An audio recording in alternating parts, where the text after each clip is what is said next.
So we got any sound? I think we probably Bill? have sound now. Bill, you hearing us out there, Bill? It'll take a minute. How them levels? Billiam.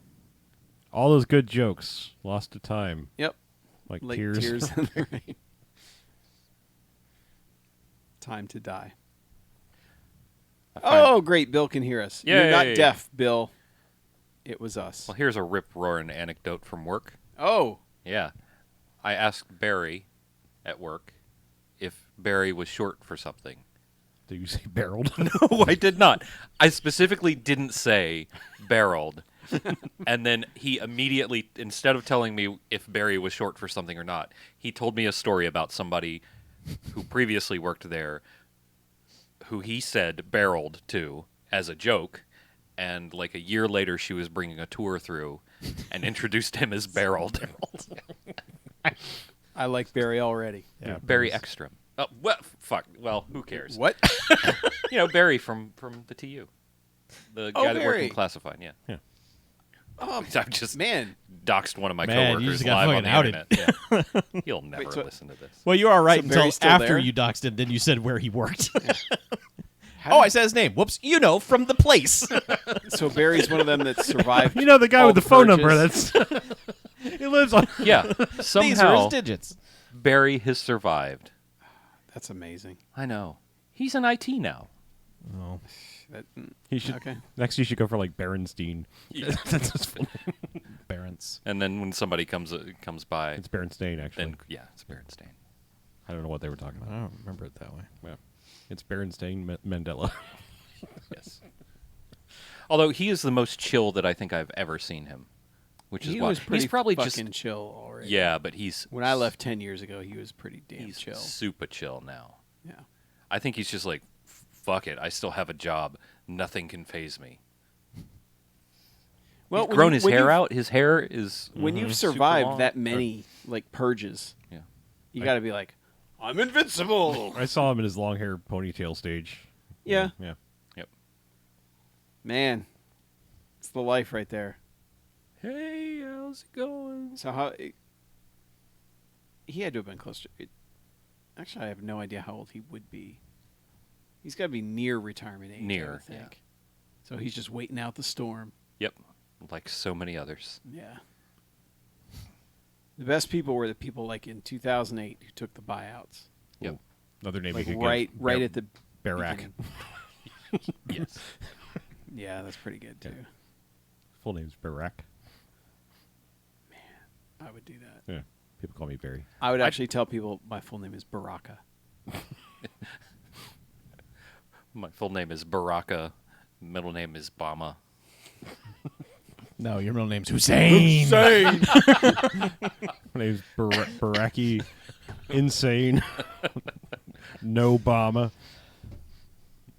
I tried to take a buyout.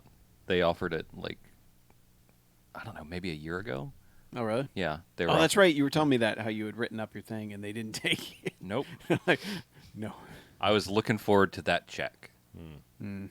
I was going to live a little, love a little, laugh a little. Hurt a little.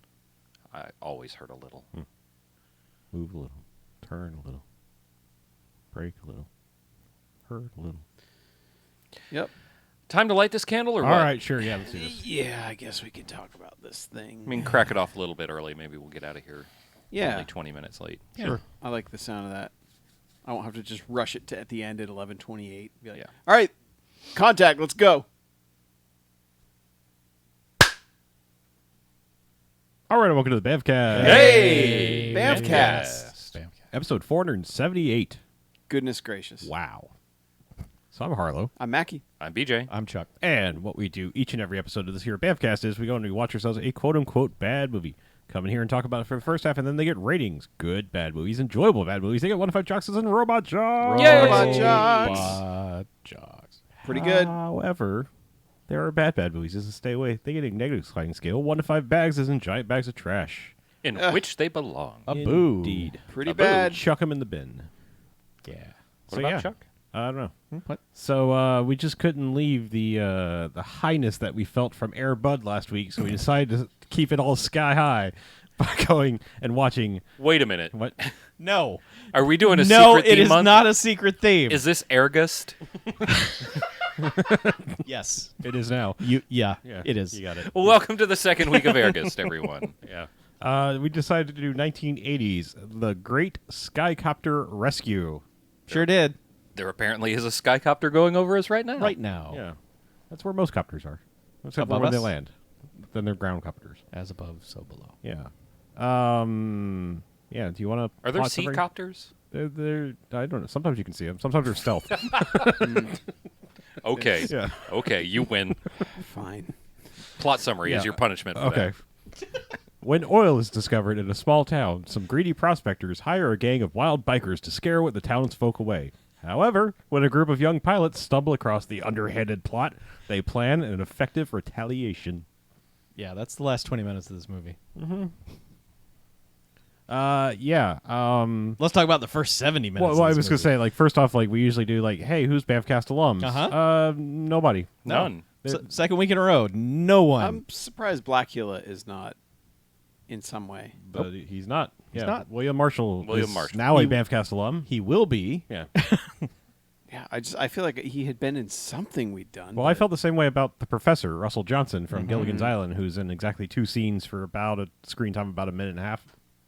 They just might as well have set that money on fire. Yeah. So, yeah, he's in it. And Aldo Ray. Yeah. I mean, there's some people, like, you might recognize from a thing There here are and there. some but names in this, but it's like it's one of those things where it's like, hey, here's a sandwich, come be in this movie. pretty much. Oh, you'll get top billing because you're a star. But, yeah, expect a short half because you like flying, Jimmy? Well, there's plenty of that.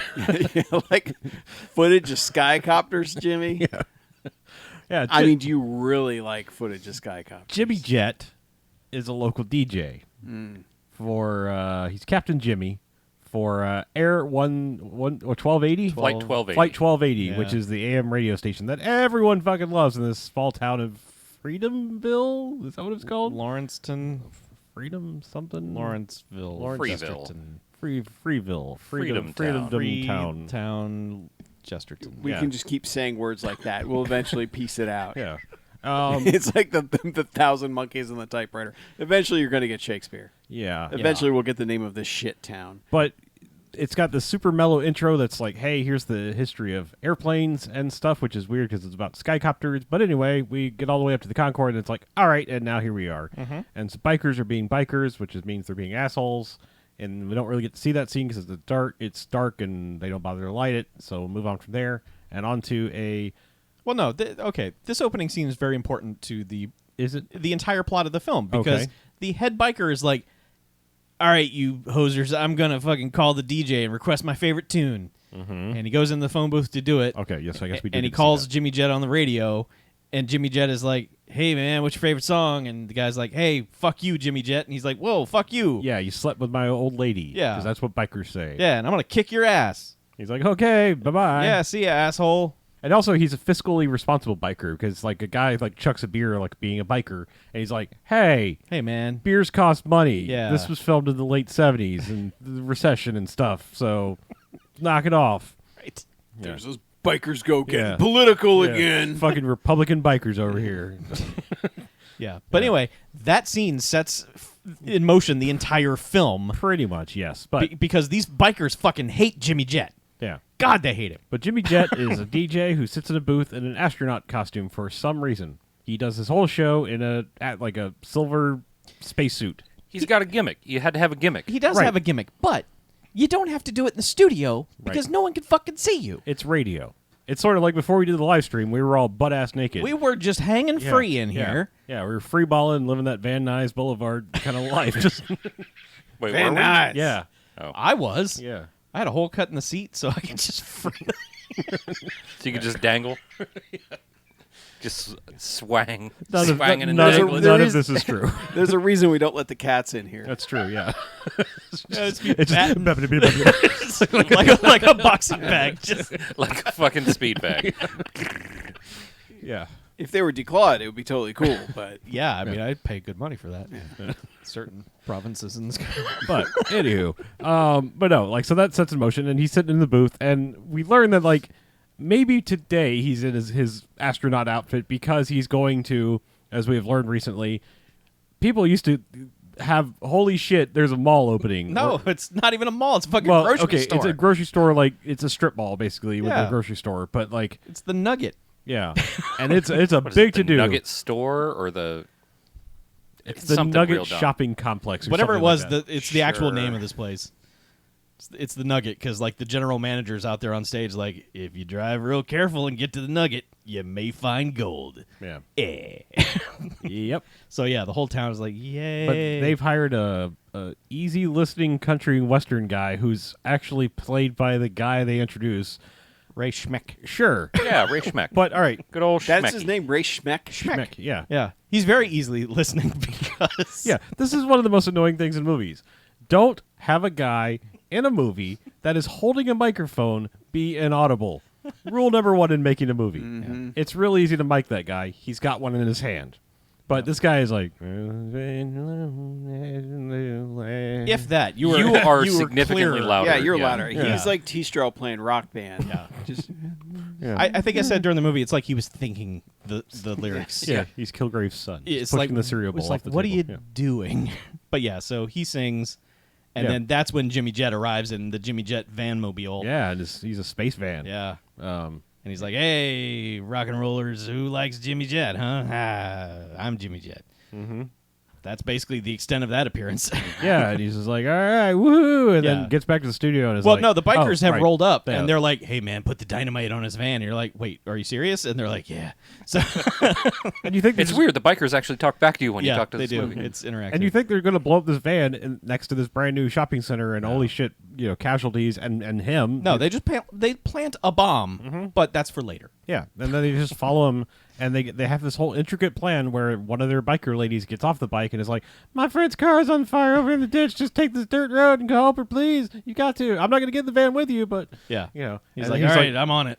and drives down this road and gets out and is like, "Oh, there really is a car on fire." And then gets out and is like, "Oh," and then there's just a guy with a detonator over on the side waiting for him, like, and they blow his fucking van up. They do. And Yep. it's like, and then he gets blown into a ditch basically, and they're like, "Haha, score!" And about this time we hear our first A aircraft. Skycopter. Well, it's not a Skycopter. This is like an ultralight glider, Yeah. like a go-kart with wings, basically. Yeah, this is just a Yeah. dumb thing. This It's is not just- an official Skycopter. Yeah, this guy just lands and is like, Everything in this movie is a Skycopter Hey, until man. somebody punches me different. It's he's like, "Hey man, your van blew up," and he's like, "No shit, Sherlock," and he's like, "This guy, they're instantly enemies. This guy's just like, "Hey, I saw the fire. Are you all right?" And he's just like, "Shut up, man. That's the stupid go-kart you got. Look at your fucking beard and your dumb face." And I've always wanted to fly, but not in a piece of shit like that." He's like, "I built it myself." And it's like, "Oh, really? I really want to go in it yeah. now." Well, he does introduce himself.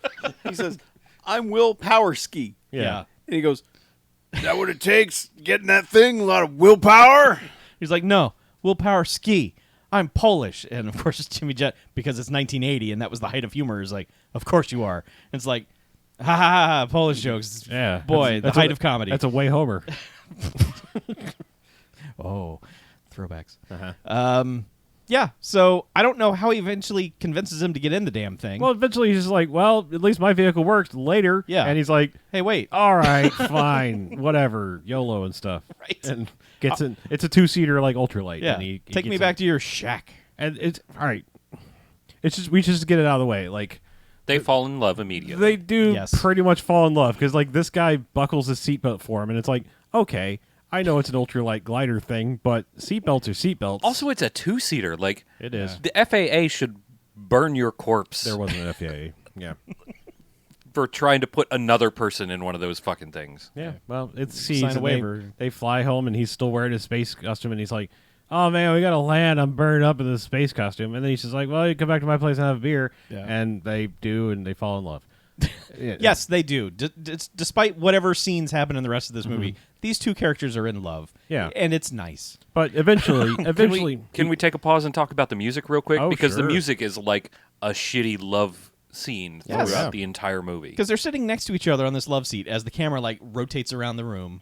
Yeah. Mhm. and they're both drinking beer in ways that humans don't drink out of a bottle. You can't spell love seat without eat each other's ass. Okay. yeah, That did not go where I was expecting. that was the point. Man, Yeah, but no, they fall in love, and then like he goes back to work all dejected, like back in his spaceman costume, and Doris, the receptionist, is just like, "Oh, I booked you a She's magazine the station cover." manager. yeah. Sure, I booked you a magazine cover. You can't get out of the spacesuit yet. It's Doris right after, Yablonsky. right after your shift, Yeah. and Then he's like, all right, fine. Yep. I believe this is when the best character in the movie comes in. The Electric Weenie. Yes, yeah. His shift is ending, and the Electric Weenie is being introduced. We're like, well, that's an interesting name. Surely he doesn't come dressed as a gimmick for. Oh, but he does. He Dressed like a goddamn hot dog.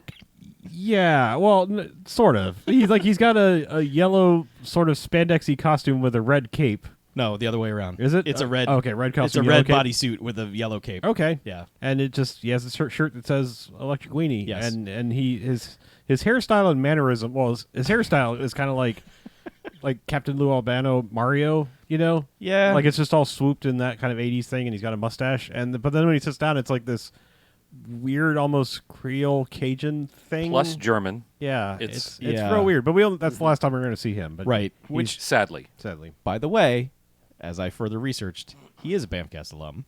Uh-oh. He was uncredited in Black Shampoo. Oh. Well, okay. Aw. Welcome back, Electric Weenie. He played Chicken Chaser at Barbecue. Okay. In also, Black also Shampoo. Weenie's not spelled right. It's like WEANY. yeah, Yeah. that's not how you spell Well, the it. other way is dirty.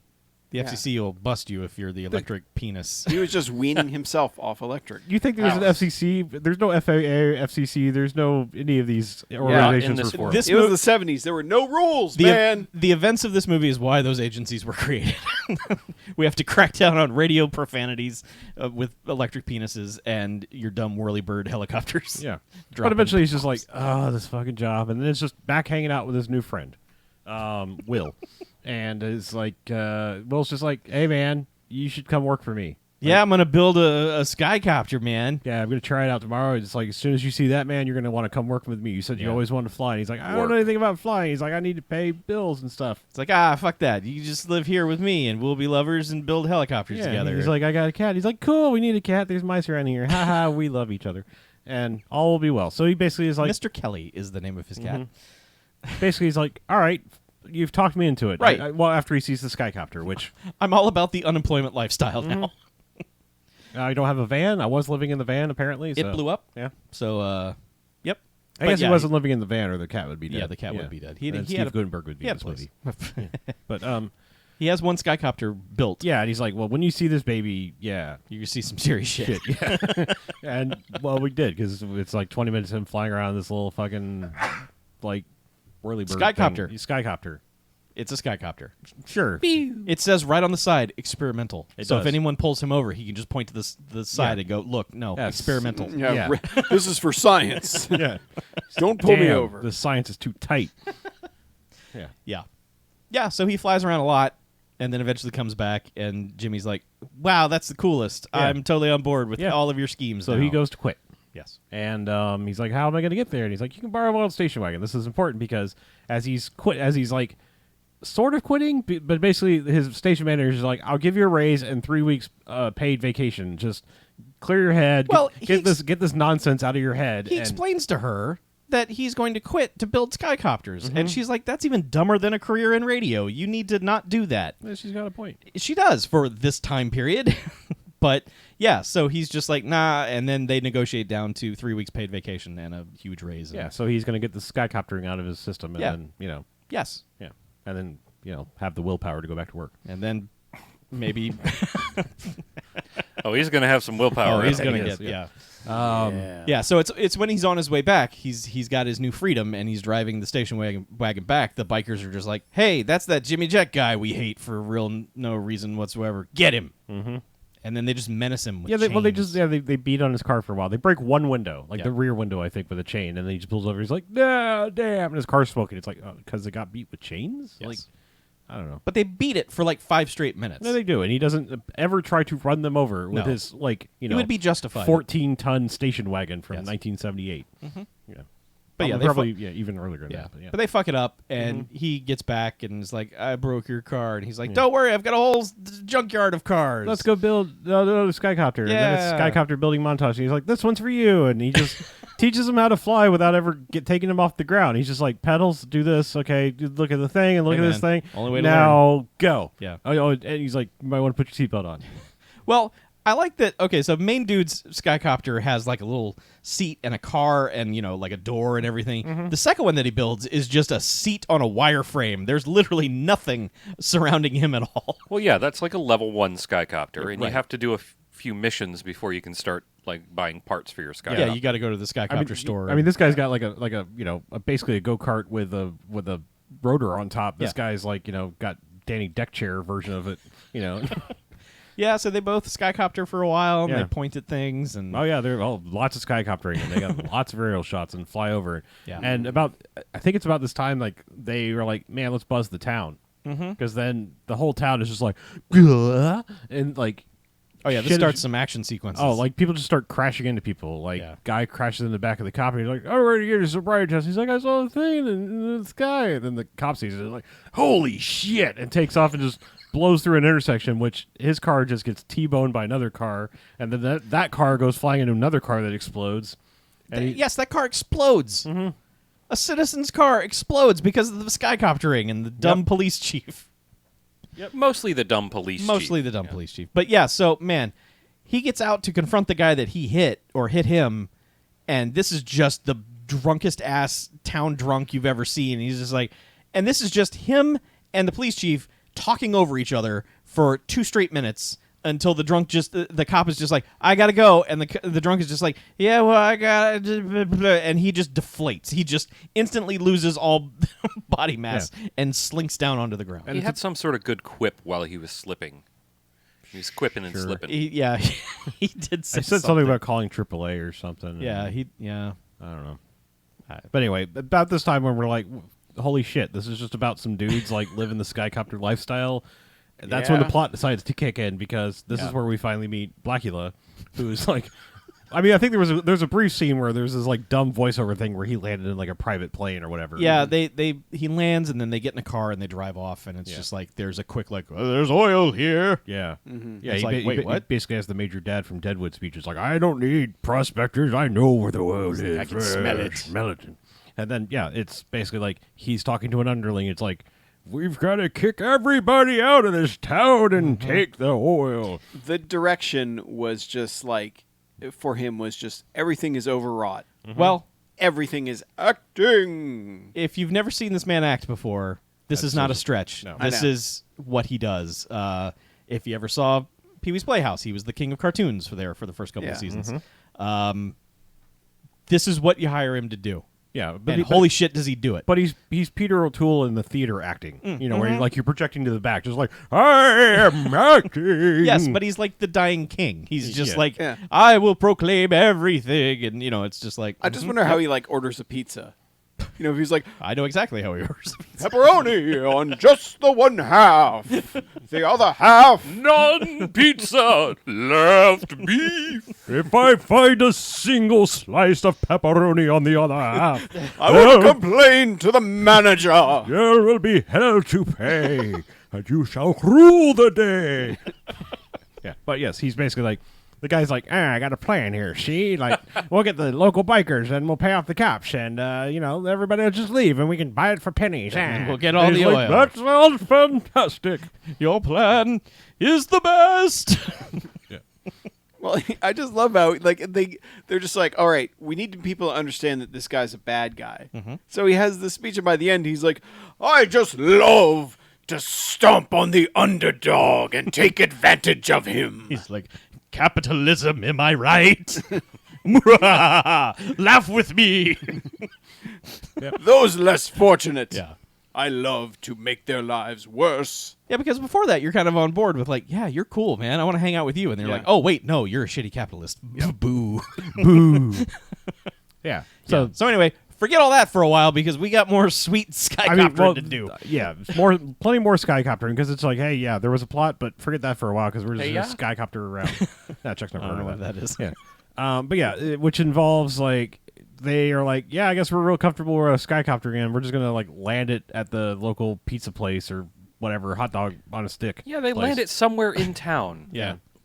But yeah, and there's And like then just go into this half bar. and there's just two ladies. Now it's worth noting there are two ladies here, and they are immediately like, "Hey, ladies," and they don't mention that like they don't drop like they're playing it cool. They're just like a couple of hot ladies like you need a couple of handsome dudes like us, and they're like, well, we'll be over here. Let us know if they come in. They're funny, and never drop the like we're Skycopter captains and. No, why would you? But then eventually, like one of them is like, "I recognize you," and he's like, "Yes, this is the man formerly known as Captain Jimmy from the radio." And they're like, "I hated your music," and she's like, "Oh well, tell yeah. me about your and Philistine." that's basically the Susan, the pianist, who's like not going to be in the rest of this movie, basically, because like they are just like, "Yeah, we'll meet you at the disco, cool," and they're like, "Racia." Yeah, they go outside, and then they're like, "Oh yeah, these are just our Skycopters, no big deal." Yeah. Just like we'll race you there. And they're like, "We'll just run." And then they go to the disco for a while, and just it's the disco up. Yeah, and they get there first. They do the Skycopters, not the. Oh, I thought they said, "Do you want to disco it up?" Mm-hmm.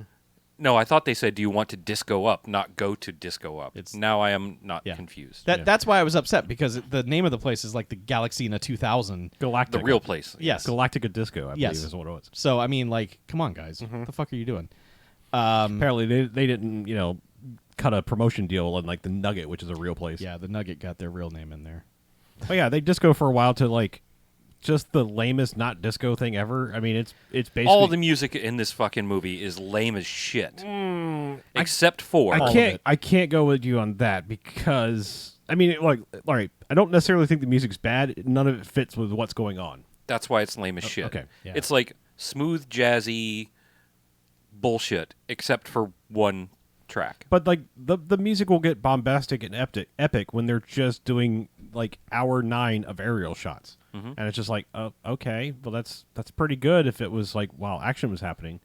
But anyway, I before we get out of the scene, I just want to point out that when they first sit down, there is a giant-breasted waitress that comes over to them. That actress's name is Gay Goodenough. I just want to point that out. That's an awesome name. Good for her. all right, Good enough for her. it's good enough. So yeah, it's fine. For me, it's good enough. yeah, they disco it up, and the bikers have arrived outside, and they're like, "Hey, it's those Skycopters." Well, yeah, they're like, let's go. Hey, he's here. Let's go fuck up his Skycopter. Yeah. I mean, I don't know at what point they put together that he's a Skycopter guy now. I think they saw him buzz over at one point. They're like, "Hey, that's that Jimmy Jet son of a bitch." Well, once again, the fiscally responsible bike leader guy is like, hey, rat face or ratso, yeah, Ratso. whatever. It's like, you should get your gas tank fixed. He's like, all right, I'll do it tomorrow. And there's a shot of just gas pouring out of this motorcycle. Yeah. Which they don't hold much gas anyway, so it's that should be a problem. It a should real be. big problem. It is just pouring out of this thing. But yeah, he's just like, well, all right, I'll fix it tomorrow. And then they come out to like leave, basically, and then it's like, hey, it's Captain, let's fuck them up. Let's fuck their Skycopters up and then them. And Well, okay, so this doesn't even get to fighting words, really. They say, the bikers say something to one of the girls. Like, the girl says something like, take a hike or something, and one of the bikers says, yeah, I'll take a hike with you in the sleeping bag or something. And then just out of nowhere, one of the dudes is just like, punch, and then it's on. Like, it's a fair response given what's happened up to this point. It is, but it just, for this particular instance, it doesn't seem to elevate itself to that at that point. But whatever, it's on. And there's some bad punching and some bad shoving. And then, not Jimmy Jet, the other guy. Yeah, the Donnie. Willpower guy. Billy. Willpower. Frank Jet. William Powerstein. Yes. Yes. Yeah. Powerski. He has noticed that the bike is hemorrhaging gasoline. Uh-huh. So he goes into a car. No, he goes into a Skycopter. Oh, was it? Yeah, Okay, he has yeah. an emergency flare. Okay, in he his pulls out a Skycopter. flare. And so while the Donnybrook is happening near the disco, he's just standing there lighting the flare. No Well, one's because paying now they attention threaten to him. murder the DJ. Like Yeah. someone produces a knife, and they've got the DJ Oh, right, guy yeah. at the throat with a knife. Yeah. And then he's just like, "Oh, think fast, flare," and hucks it at the bike. Yes. And the bike catches fire. Doesn't explode immediately, like it No, probably should, but yeah, they're just like, oh shit, cheese it. Yep. Yeah, and It's one the fire. yeah, one guy tries to put the bike out for half a second. They're like, leave it, and then he hops in the back of a bike, and this has broken this up. Mm-hmm. So Yeah. So like we never see. Well, we don't see one of those girls ever again. I guess she was The probably, blonde is yeah, never seen again. Yeah, the one who was too fancy for his music goes off and is like, yeah, there's knife fights in this town. Fuck this place. Yep. You know, go and get in a Carnegie Hall. Yep. Practice. Right. Yeah. Take away its credit card. Yeah. So there's more skycoptering, and then they meet a sky flying lady. They do. There's just a lady up there with her own not skycopter, but it's like a another weird ultralight thing. It's a The- Skycopter. You're right. Everything is a skycopter. They really are all Yeah. skycopters. It's Aren't just we a all rubber band Skycopters, and some Jimmy? wings.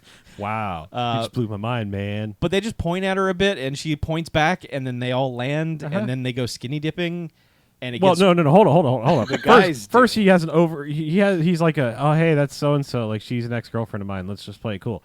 Cut to the guys are skinny dipping. yeah. She's still got clothes She's on. still got clothes She on. does, yeah. But they're bare ass naked. They are fucking hanging it out. and yeah, And then she's like, "I'll be right back," and then she steals their clothes, and they're like, "Oh, you come back here." but nothing comes of that. No. Don't worry about coming back. Yeah. There's We got this. I was like, I'm cold. Yeah. And it cuts to like they've made a fire and like Captain They Jimmy's rub like, their dicks together to make that fire. That's how you get sparks. Yeah. hey, you do not knock Sparks. They were a great band. They Chuck. were pretty good. They were in that roller coaster. They movie. were. That was a great. But that's roller also how coaster. you get sparks. You got to rub two dicks together. True. Yeah. What? I don't know. Oh, Well, yeah, so- Captain Jimmy's tired and goes to sleep, and then they. Well, have he's the taking a sex. sneaky nap. He's not Yeah, really well, sleeping yeah. because, like, for his new lover starts making out with that girl, and then But he invites her to live with him. So like, I'm just like, she's like, "Wait, we don't really hang out anymore." He's like, "Yeah, you're right." It's like we should do that. We should fix it. She's like, "Oh, I can live with you." He's like, "Yeah, come on, move in." It's like now she's got her own skycopter, man. she does, but whatever. It's they're making it like a Skycopter commune by the end of this movie, basically, because Kinda. Captain Jimmy's living there now too, and so's Sky Lady. Woo, Sky Lady, yeah. Sklady. But Yeah. yeah, so like they're in love now. So like that took care of the fact that the other lady just left or whatever. Right. The bikers have been approached, Uh-huh. and they will be given. Oh, they're all about it. Yeah, it's like, we will pay you $2,500 right now to start smashing up the town. You get the rest on after completion of the job. And they're like, fuck yeah, let's Yeah. fucking do. We were doing it for free 5 minutes ago. Let's fucking do this. So, and also they're going to pay off the sheriff. So, Not sort of. I mean, Blackula basically calls the sheriff. Just like, "Hello, sheriff." It's like, Attention! "How's that wife of yours?" Right. Anyway, some people are gonna be fucking up your town. your Just town's going to get Just fucked. look the other way. And he's like, what if people get hurt and stuff? Like, nobody will get hurt. Just tell your deputies to look the other way. And he's like, okay. He's like, I'll buy your wife something pretty. Yeah. Never was the talk of money or anything. I It's think just- that was the implication. He that gets there paid would be later. There's a scene payment. where the yeah. sheriff gets paid. Sure. But, it's not discussed on the phone. It's just no, like, no. he's This is just- just he's just Blackula like- telling him to do it. He's just like, oh, it's Mr. Muckety Muck from Mr. Oil Man. Sacramento. Sacramento. So, you know, like, he means business. So. Yeah. It's Blackula from Blackmento. Sorry. Blackramento? There it is. Yeah. There you go. So Get there eventually. there's a burger joint, There is. and people are going to get their burgers and their shakes. Uh-huh. And this is what No, this scene starts with just some random guy sitting in a car, Yeah. and the surliest waitress is like, you know, it's a car hop basically, and she's Yep. like bringing the tray to the car, and he's like, "Hey, you forgot my onion rings." She's like, "Hey, you didn't order any. You won't die without them. Bye." Like walks off. and the guy's like, huh. Oh, and immediately that's when the bikers descend upon them and like start fucking with them first, and he's like, "If only I had onion rings." Yep. But Yeah, but then no, they eat his food, and then they drink his milkshake. They do drink it. They drink it up. They drink it up. Yeah. They menace the women. Like, the dudes are just like, haha, I'm eating your fries, and the women are like, haha, you're about to get raped. It's Yeah. luckily nothing happens. Well, look, Chuck, nobody was going to get hurt. I mean, that wasn't a crime in the 70s. especially for bikers in a town outside Sacramento. But There was implied sarcasm if you didn't catch it, just know. so you know. I know. All right. Yeah, so anyway, it's real bad for the ladies. It's only mildly inconvenient for the dudes. So This is where all right. So the Okay. other lady from the disco is there or nearby. this is weird because I did not even recognize her until 20 minutes later. Okay. Like, so it just seems like this lady. You didn't recognize those eyebrows? No, I wasn't looking. Her eyebrows were up there. She's not wearing much of a shirt, and It's true. She's It's wearing barely a fucking She's wearing shirt. plenty of body underneath it. Yeah. So anyway, I don't mean in the bad way.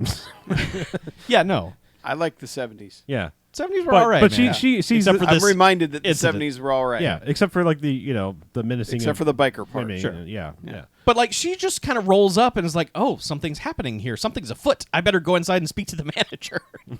Which She didn't have that kind of haircut. I'm surprised. Yeah. yeah, but she goes in and it's just she talks to like the waitress who's behind the the steel barrier, and she's like, "Isn't someone going to do something?" She's like, "I called the sheriff, but nobody answered." Yeah, And then the manager, Mr. Mustache, walks out and he's just like, "Can I help you?" And she's like, hello, your place is getting smashed." And he's like, "Well, I am the manager," and goes out to confront them. And the main biker has just stolen a kid's ice cream cone. Like, again, the dudes get it super easy. They just get their food stolen. And so the manager comes out and is like, "I'm afraid I'm going to have to ask you to leave." And the guy's like, "I'm afraid I'm going to have to smash your face with this ice cream cone." And she comes out and she's like, "What the hell? What's well, she never confronts the biker. She's just like, oh well, Yeah. that's not helping. So I'm just going to drive to the police station. And she does. And she confronts the sheriff and is like, Oh, "Hey, I had no idea. I'll call one of my guys. I'll get Yeah. right over there. So he calls him and he's like, yeah, you should get in motion. He's like, I'm right on it, Chief. And then just go back to eating his hamburger or whatever the hell he was doing. Yep. Thus, like, nothing's happening. And she rides back over and it's like, look, I mean, bikers are assholes. We've established this through 9,000 episodes that we've done of this. But the shot is kind of unfortunate because, A, there's like maybe 12 bikers in this gang. Maybe, at most. Oh, six. Six. Yeah, probably more like six. I'm saying the odds are in the town's favor to fight back, even if they have knives. And it's made more abundantly clear by the fact that like she parks in front of a place that is welding and blacksmithing. Yeah. And it's like, there's an entire fucking arsenal behind you. Yeah. Go there. Arm yourself. That's where your arming montage should be. Yes. Right. Not in the fucking Skycopter drone. Like the A-team's probably already in there doing some sweet shit to a van. Right. So just go in there. But no, she's just like, oh, it's still happening. Where are the cops? And then it's just driving and then like finds the sheriff just out moseying around and like does a sweet stun around him and is like, hey, the fuck? Like, why aren't you over at the place stopping the... And he's like, oh, more I got important another call. pressing thing. She's like, fine. I'm going to Sacramento and I'll get their police. I'm going to get the Sacramento cops to come and do your They'll job. deal with it. And then he's like, the hell you say? And Well, he's like, "What if I plant drugs on you? That'll show you." yeah, And he just pulls out of his pocket like, yeah, I'll put drugs and other things. like, why the fuck do you have drugs on you, old man sheriff? because he's a corrupt sheriff. I know, Duh. but still. Just in case a black guy wanders into town. That's true. You do have to have the drugs. But yeah, she's That's like, not my personal opinion on how things should go. No, that's just how it things works. Go in Actually, the 70s yeah. in these weird Of places. all the weird things in this movie, this town is super racially cool. I'm saying like there's people of different colors and nobody gives a shit. I'm just saying Yes. for a movie of this era, that's not the factor. It's just yeah, it's bikers versus are assholes. Skycopters. Like, nobody says anything derogatory to anybody like no, that. no, yeah, there's nothing like that. But anyway, ladies like, screw this Sacramento time. Yeah, and the cop gets chased. And the cop is like, "Fuck this, we're having a 70s chase down this tiny highway." Yeah. Are And- they though? Because she's just driving straight and he's like doing the side swipe thing and she's just like, oh. It's pretty no. high speed for what they're doing, and a couple of times both cars almost eat it. Yeah, except there's like side. She never tries to maneuver or do anything. Like No. almost every 70s chase. I mean, this is how many years after Bullet? People learned like the secret to a good car chase is to take turns and go Right. down different roads and try to lose them. No, this is But- one straight highway. Yeah, this They is- can't film anything on the ground. yeah. No. It's Yeah, these are Skycopter. I mean, they people in mind. Get the helicopter and shoot some overhead shots of the car chase. Whatever. But anyway, eventually, like a camper Winnebago thing is coming down the road. They split. The sheriff like does a boss hog off the side of the road. Like, oh no! I guess yeah, he Roscoe goes off P. Coltrane, a actually. tiny embankment and then flips his over. car. And she is like, oh well, I guess she's fine. Until it's like, no, No, she her goes down a brakes stop ravine. working, and yeah, she goes down a ravine at a bridge, and her car lands like. Upside down in water. Well, first on the hood or on the front, and then like flips over, and we're like, "Oh, she's dead." Yeah. But they both crawl out of the vehicle, I think hers explodes when she gets away She does. because the cop comes over and is like, "Oh, darn it," and She they're like, must have died. "Oh yeah, I guess it blew up." So He's happy that she's dead. oh yeah, Oh, yeah. he does smile Very for half a pleased. second and is like, "Hey, Winnebago people, take me to town." Take me back to I town. have to get back to the sheriff's office. Yeah. But that's when I guess Skycopters have this like on fire car alert because like Yeah, they're just Well, again yeah. flying around. It's like That's how Will Powersky found the love of his life. Yeah, which true, was yeah. via a vehicle yeah, fire. that light doesn't dim. Like it just stays bright it does. when you're looking for burned out cars. You never know. You might find another lover that way. Oh, that's true. Yeah. He already has 2. No need to get greedy. He's building an army. Man has lots It's of the willpower. 70s. He does have a lot of willpower. He's gonna make a lot more Will's power. That is his power. Yeah. But yeah, Building a harem. but yeah. So like they land and they're like they find her and she's just like eventually. Okay, look, this lady for the entire movie has been super badass and just like, I'm going to confront everybody and fuck this and save the town and why is this happening? Understandably, she's just been in a car accident, but like she just turns into the whiniest shit. She wasn't wearing a seatbelt. No. There were no airbags. There were 2 airbags. She had her airbags, but yeah. Yeah. Like, You guys. Oh, sorry. there's a Come on now. there's a point where you're allowed to like freak out a little bit. Okay. Yeah. But she Yeah, does if pour you flipped it your on. car and it exploded, Yeah. I guess. I think you're justified. I like that everyone runs over to her and they're like, "Are you okay? Is anything broken?" And they're all pawing at her. Oh, yeah. Like, is this broken? Is that broken? Let me squeeze on this. Yeah, It's let's like, check your neck. Yeah. Let me give you a good shake to Yeah. see what happens. Are you breathing okay? How about now? I'm just gonna wrench it back and forth to make sure it doesn't hurt. We didn't know. no, we didn't. But eventually, like at first, she's like, "What happened? Where am I? What's going on?" And then eventually, it's like the sheriff did this. Sacramento like, cops. And they're like, "All right, let's get you back to our place and undressed," because like they cut to like Yeah. they're just chilling, and I guess like everyone's like got their shirts off. Like they're not naked. They're just like everyone's got their shirts off, and they're just sitting around like Well, talking. the ladies on a are plan. just wearing their slips. It's Yeah. like, what scene did we miss here? Why are you not dressed? Yeah, did they just edit out the orgy? yeah, like y'all just fucked, didn't you? And now you're coming up with a plan to stop the bikers. I mean, All that's of the them. right priority. I get it, but like, why did we skip this in the filmmaking? Yeah, they showed one pair of boobs, and it was during the Attack biker scene. harassment scene. Yeah, yeah. But Will's got a plan. He's like, I got a plan. Yeah, and he calls the professor, He does. Gilligan's Island professor, and it's just He's like playing a professor. Yeah, it's a stretch. But yeah, he's just like, "Oh yeah, sure, come on down here." And then he's like, after that phone call, he's like, "All right, here's what we're gonna do. I know this guy. He can get us some explosives. He makes explosives. He makes explosives. And I know all these people that I previously said that I sold all these ultralight Skycopters to. We're gonna get them all together, and we're gonna take back the town." Yep. And we're like, "Oh hey, the rescue is finally happening." Yep. And so they fly over to meet the professor. He They get gives the- them a box of bombs. All right. He gives them a box of like paper towel rolls with like blocks of wood on the end and some. Let's be honest, they're just painted Bowling pins. They're just painted black toy plastic bowling pins. Yep. Which makes sense because all these things are actual air, ultralights and super light fake bowling pins are going to make for great things you can strap all over them, like yeah. Sure. Rambo style, I guess. Yep. Sure. But yeah, and it's just Whatever. it's a weird gearing up montage of like all of these hippies bring all their hang gliders, skycopters, paragliders, They're not hippies. biplanes. Yes, they are. No, they're not. Yes, they are, Chuck. No such thing as hippies in '79. Yeah, they were, Chuck. No. These are a bunch of long-haired hippie people. No. Yeah, they need not fly. Yeah. But yeah, they all suit up and strap bombs to their skycopters. Yes, they do. They gear up to the weirdest song, and then it's just like, Yeah, the gearing up song is not good. Nope. yeah. But I mean, we're talking all kinds of different types. I mean, like from things that have like an actual cockpit to like full-on hang gliders that have a go-kart engine in the back with like dudes having to do like the little strap to and sway thing while people are. And there's this really bizarre. It's like I wouldn't even say it's a Dutch angle. It's like. Oh yeah. It's like a Belgian angle because it's like it's almost 90 degrees. Like it's, I mean, it's almost like they just turned the camera sideways and pointed it at the end so that Well, everyone it's like could just they dug a hole and put the camera operator in it, and the camera operator fell over, yeah. and then they just shot the scene. Okay. Because, yeah, the planes are marching out at this weird-ass angle that's unsettling.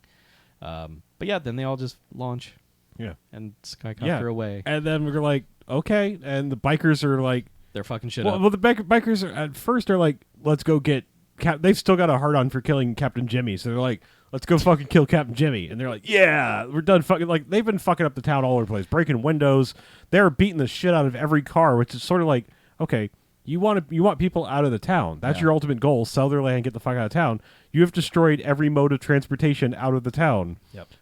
First. That was their first plan. Like, let's kill all the cars. They shook down the sheriff for another $1,000, which is just the most pointless scene, because then they're like, hey, let's go get that Jimmy asshole. Drive out to the airport. So they head out that way. Yeah. Basically. Yeah, they're heading that way, and that's when, like, the Skycopters are in flight, and they're about to, I can't make that. I can't joke there. No. Yeah. But the soundtrack kicks on Flight of the Valkyries. Yeah. Because of course it does. It should have been Flight of the Bumblebees. I mean, really, like, just Yes. Yeah. for the little tiny things that they were. Apocalypse Now had just come out, and they probably thought they were being clever. Yeah, they thought. Flight of the Valkyries is the song that should always happen when either a tiny bearded wrestler comes out or any flying thing attacks anything on the ground. Or Vietnam. Yes. Or Vietnam. Had That's a big or. Well, had they been able to follow through and make this sequence cool, it would have been... They haven't been able to make anything cool in this entire movie. But you so- figure, okay, they had enough self-awareness to play that song. Obviously, we know what's about to happen here. They're going to drop bombs on the bikers, murder them all, and save the town. And you're like, okay, let's blow up some shit. It'll be cool. Let's do this. And then they just dick around because, like, the bikers are at the airport for half a second, and they drop bombs near them, and the bikers are like, bail. No, they're just very calmly like, oh, well, fuck, let's go back and fuck up the town.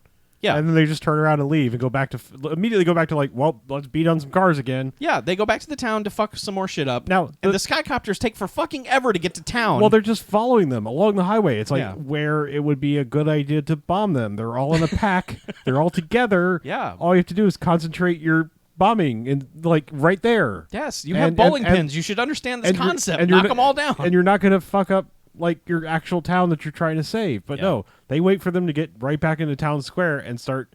They just bomb Main Street. They do. And there's nobody on Main Street. It doesn't make any sense. There are people on Main Street, except for when the bombs are going off. Then there is nothing on Main Street. Right. For some reason, there was some kid booking along. Oh, with that kid was like... There was somebody who was like, "I'm going to be in this movie," because like there's the choppers are going down the street, and there's just some kid like trying to keep pace. Yeah. Oh, he is running his fucking ass off.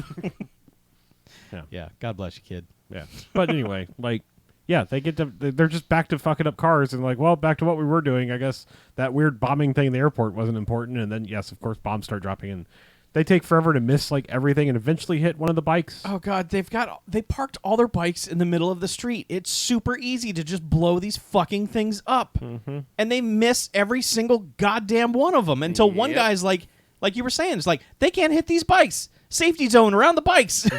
Get on your bikes. So the only decent thing that fucking happens is like one guy's running towards some telephone booths, and they drop a bomb next to him, and that stuntman got fucking wrecked. Yeah. Like the blast from that thing threw him into a wall. And that guy was legitimately like clutching his back. Yeah. Yes. He slipped a Dead. disc. Yeah. The director ran over with the X on his arms right He's after like, no, this is real. Yeah.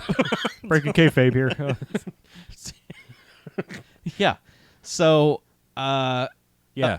And then it's just like, well, we killed that one guy, and I guess the bikers fucked off to wherever, and we win. And Blackula gets a call. Is like, well, no, wait. The last thing they do is they all Oh. bomb the police That's car, true. the police chief's car, which I think they got the call before that happened because I think it was the cop that made the call. So that would have happened like while the place was blowing up, and he's like, but yeah, he gets the dramatic like, they're doing what with tiny helicopters? Tiny helicopters! And Well, they just left out this dramatic like, Dr. Orpheus. we missed a plot point because Oh. while they were getting the bombs from the professor, one of them looks over and there's a newspaper with the headline, Oil discovers Oh, right. in Libertyville, evil tycoon to steal town to get oil. Now, why Blackula didn't think to pay off this fucking small town newspaper to not report on this, I don't know. His plan is dumb. But that's actually what foils him because one of the things that the non-existent voice on the phone tells him is like, "It's in the press. I'm ruined." Yeah. Oh shit. Yeah, I was gonna say that's the best part. It's just like tiny helicopters. Shit. Yep, and he just puts his head down on the desk. There's really no repercussions for him. He's fine. Yeah, pretty much. He's rich. Go get your oil somewhere else, dude. Everything's going to be just great You're for a him. capitalist. You're going to be fine no matter what happens. Yeah. Just go down to the Galactica Disco and frack some oil. Yeah. Speaking of, that's where this movie ends. They just go to the yeah. fucking Oh, yeah. disco. They're Yeah. like, Yep. we win. Let's disco it up. Yeah, pretty much. Yeah. And the camera spins around a hell of a lot for no reason. Like they just put this camera wrapped around a rubber band and just let it go. It spins around the room. And you're like, please stop that. And then credits roll. Yep. The end. Skycopter Yeah. is done. I mean, semi-accurate title. There was Skycopters and there was a rescue, but there's not anything real particularly great going on. The Muppet Caper was much greater than this. The Escape, far better, far more great than this. I have a feeling this town Gatsby, probably talks Gatsby, about... way greater than Yeah, this. but this town is like, hey, you don't remember the great Skycopter rescue of 1980 where they fought off the bikers and saved our town. Yeah. So yeah, I mean that's pretty much my rating scale. Is like, there's this Muppet Caper, Escape, Gatsby. Okay. Yeah. Gatsby's on top of the list, huh? It's pretty great. Okay. Yeah.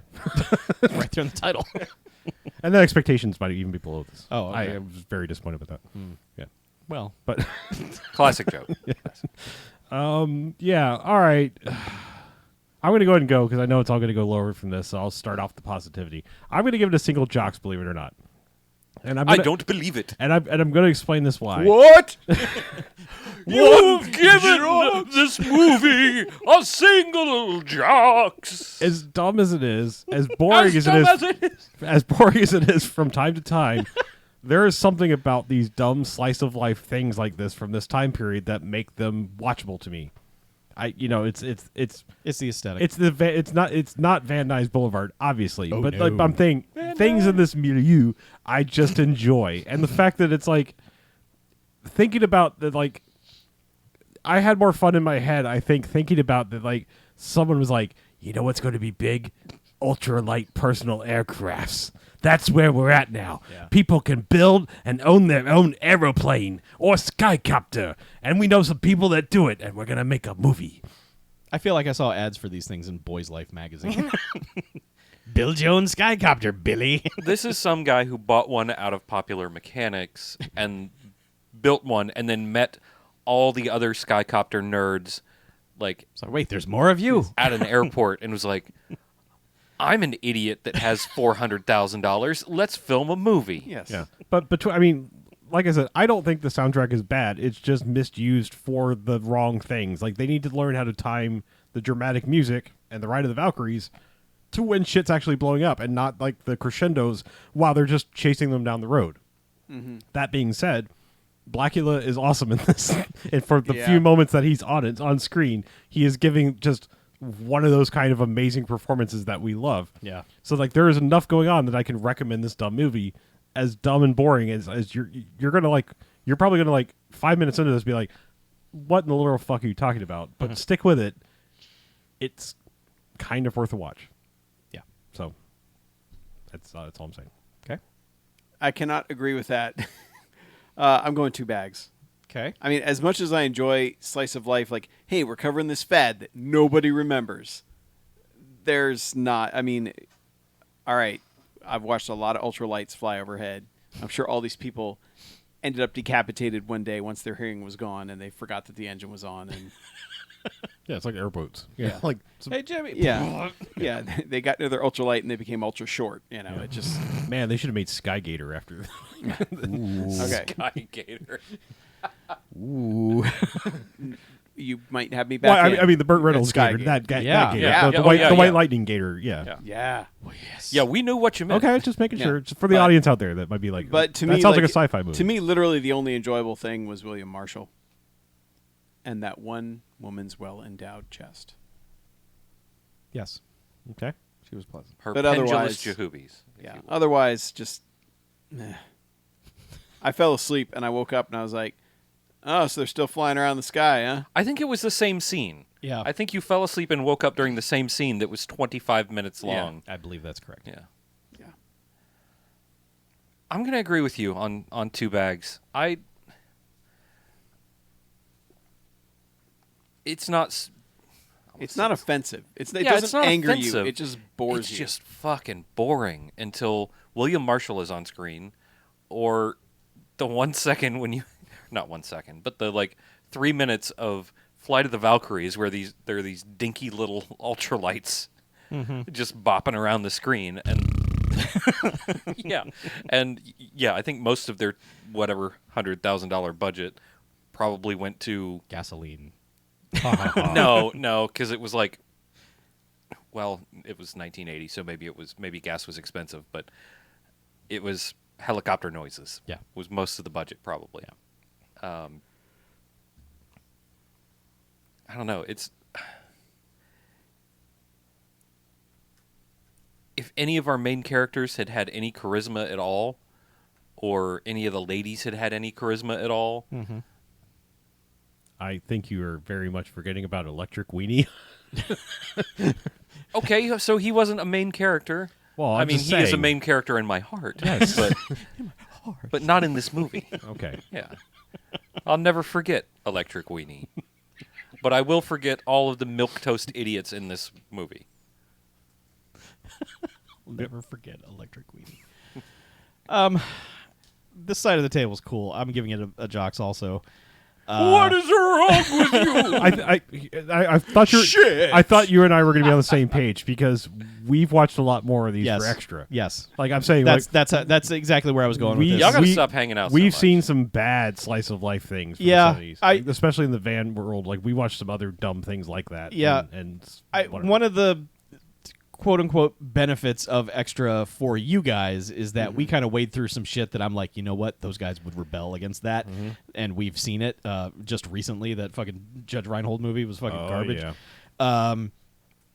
But so I think yes, there's a lot of dumb skycoptering in this that takes up too much time. I think you could make a cut of this that cuts out most of that skycoptering, and this would be an action-packed motion picture with some dumb discoing in the middle. It's just that the skycoptering scenes fucking kill it because the music sucks while they're doing it, and they're not doing anything. They're just, here's a skycopter in the sky.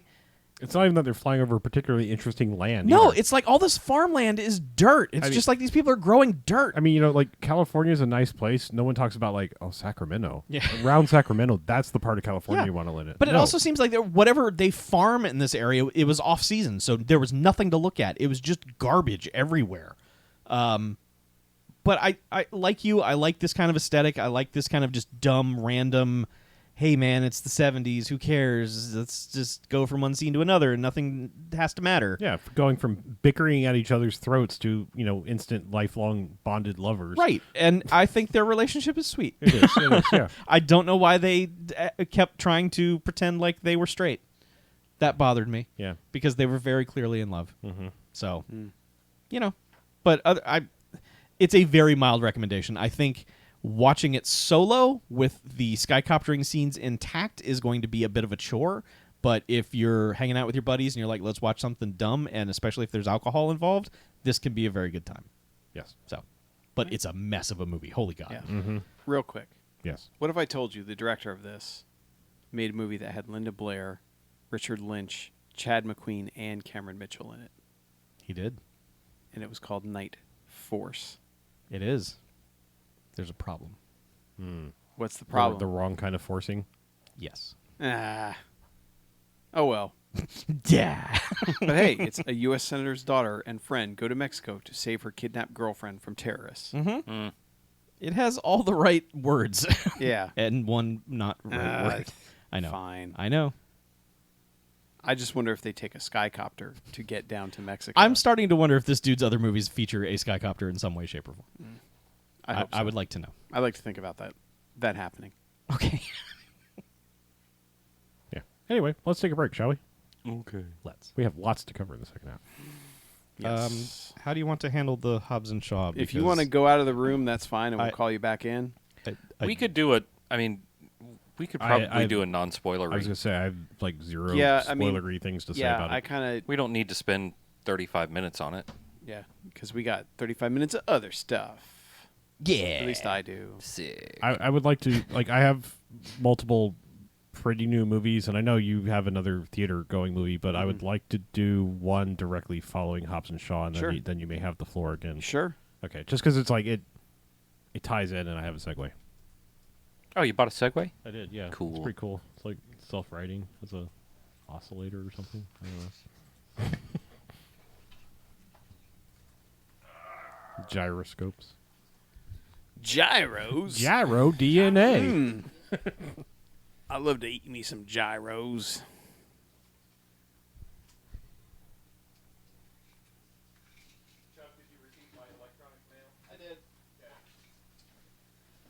Ooh, electronic mail. Do either of you iPhone users have the headphone dongle? I do. Can I borrow it Yeah. so I may enter the code of silence? Oh. Oh, so you really don't even want to know anything. No, I don't. All right. The iPhone dongle. Yeah, Jen forgot hers when she took a plane trip to go to my sister's baby shower. Oh, fuck. And was in such a hurry that she bought a USB-C to headphone adapter Oh, no. and spent like $29 on it Oh, at the airport? at the airport. Oh, fuck. However, flew back for her uncle's funeral last weekend and was able to return it to that same Nice. airport store and get cash because she remembered her actual dongle this time. Outstanding. But yeah, iPhone dongle, man, What kind of headphones is she using that she needs a... iPhone. Oh, She's got her- she's using her... okay. Yeah, got an iPhone. Got to plug that dongle in that iPhone. Get them earbuds. Yeah. It- She likes her other. She does not like Apple headphones. Yeah. Oh, I got you. Yeah, she does not like Apple headphones at all. So she likes her own headphones, but she has to have a dongle in order to use them. What are you doing? You look like you're having a seizure. You're like, "Arr." Oh, those are the worst. These are not Apple. I don't know what Those aren't those old Apple ones? Maybe. I think they're the old Apple ones, which Those are the older. worst. The round ones. Yeah. Oh, Jesus you know what? Christ. The ones with the peg and then the little circle on it. Yeah, those. The God. Ear the wreckers. Enterprise ones. Those are my favorites. Those Really? fit my. I'm like the one person on earth that they fit my ears perfectly. You must have perfectly circular little ear I don't know, areas. but those fit my ear. They never fell out. They felt so good, and then Apple changed it to those bulbous ones, and I was like, I'm all right Fuck with that like noise. The new AirPods, EarPods, whatever ones. They're all kind of the same shape. But the best earbuds I ever found were those cheap Sony ones that used to come in the little circular thing. yeah. Those were like those fit my ears so good for earbuds. Hated those. Those were good. Yeah, They need to make one that's just amorphous and it just gels into your ear. I think they do actually. They have ones that are like that. They're like almost like doing a mouth guard for Yeah. your ear. Yeah, Like heat up the outer yeah, but parts. it's like it gets like a certain amount of hot, but not hot enough to like burn the inside of your ear. Mm. But you do Yeah, almost you like a mouth basically guard. put it in warm water and Yeah. then form it onto your ears. The ones that I got with my Pixel are actually really nice. They kind of go into the ear, sort of similar to the Apple ones, Mhm. but then they have a little loop on top that's actually the cord coming out and then going back in through a little thing so you can adjust it and Yeah. to the size of your ears. I think I just can't do earbuds for longer than like 2 hours at a time. Yeah. I had a set of KOSS ones that I bought at Walmart 10 years ago. They were the best earbuds I've ever had, and they disappeared. Yeah, I used to like the little metal skull candy ones. The metal ones Mhm. were good. All right, let's do this so Chuck can leave. Are you going to leave or are you just sitting right there? No, y'all are gonna Hobbs and Shaw. I'm gonna sit out there, and then y'all just call me back, and I'll finish out the half with you guys. I have something to talk about. Okay. I know. I just didn't know if you were like just crank your music and stand right there. No. 'cause Okay. I'll still be able to hear you. All right. All right. Well, let's do this. Bye. Should be long. Hey, Chuck. Chuck, can you hear me? Chuck. I think you're great. Got him. Oh, man. Chuck, they both die. What? Both Hobbs and Shaw, they die Yeah, at the end of the movie. they're killed by Chappie. Yep.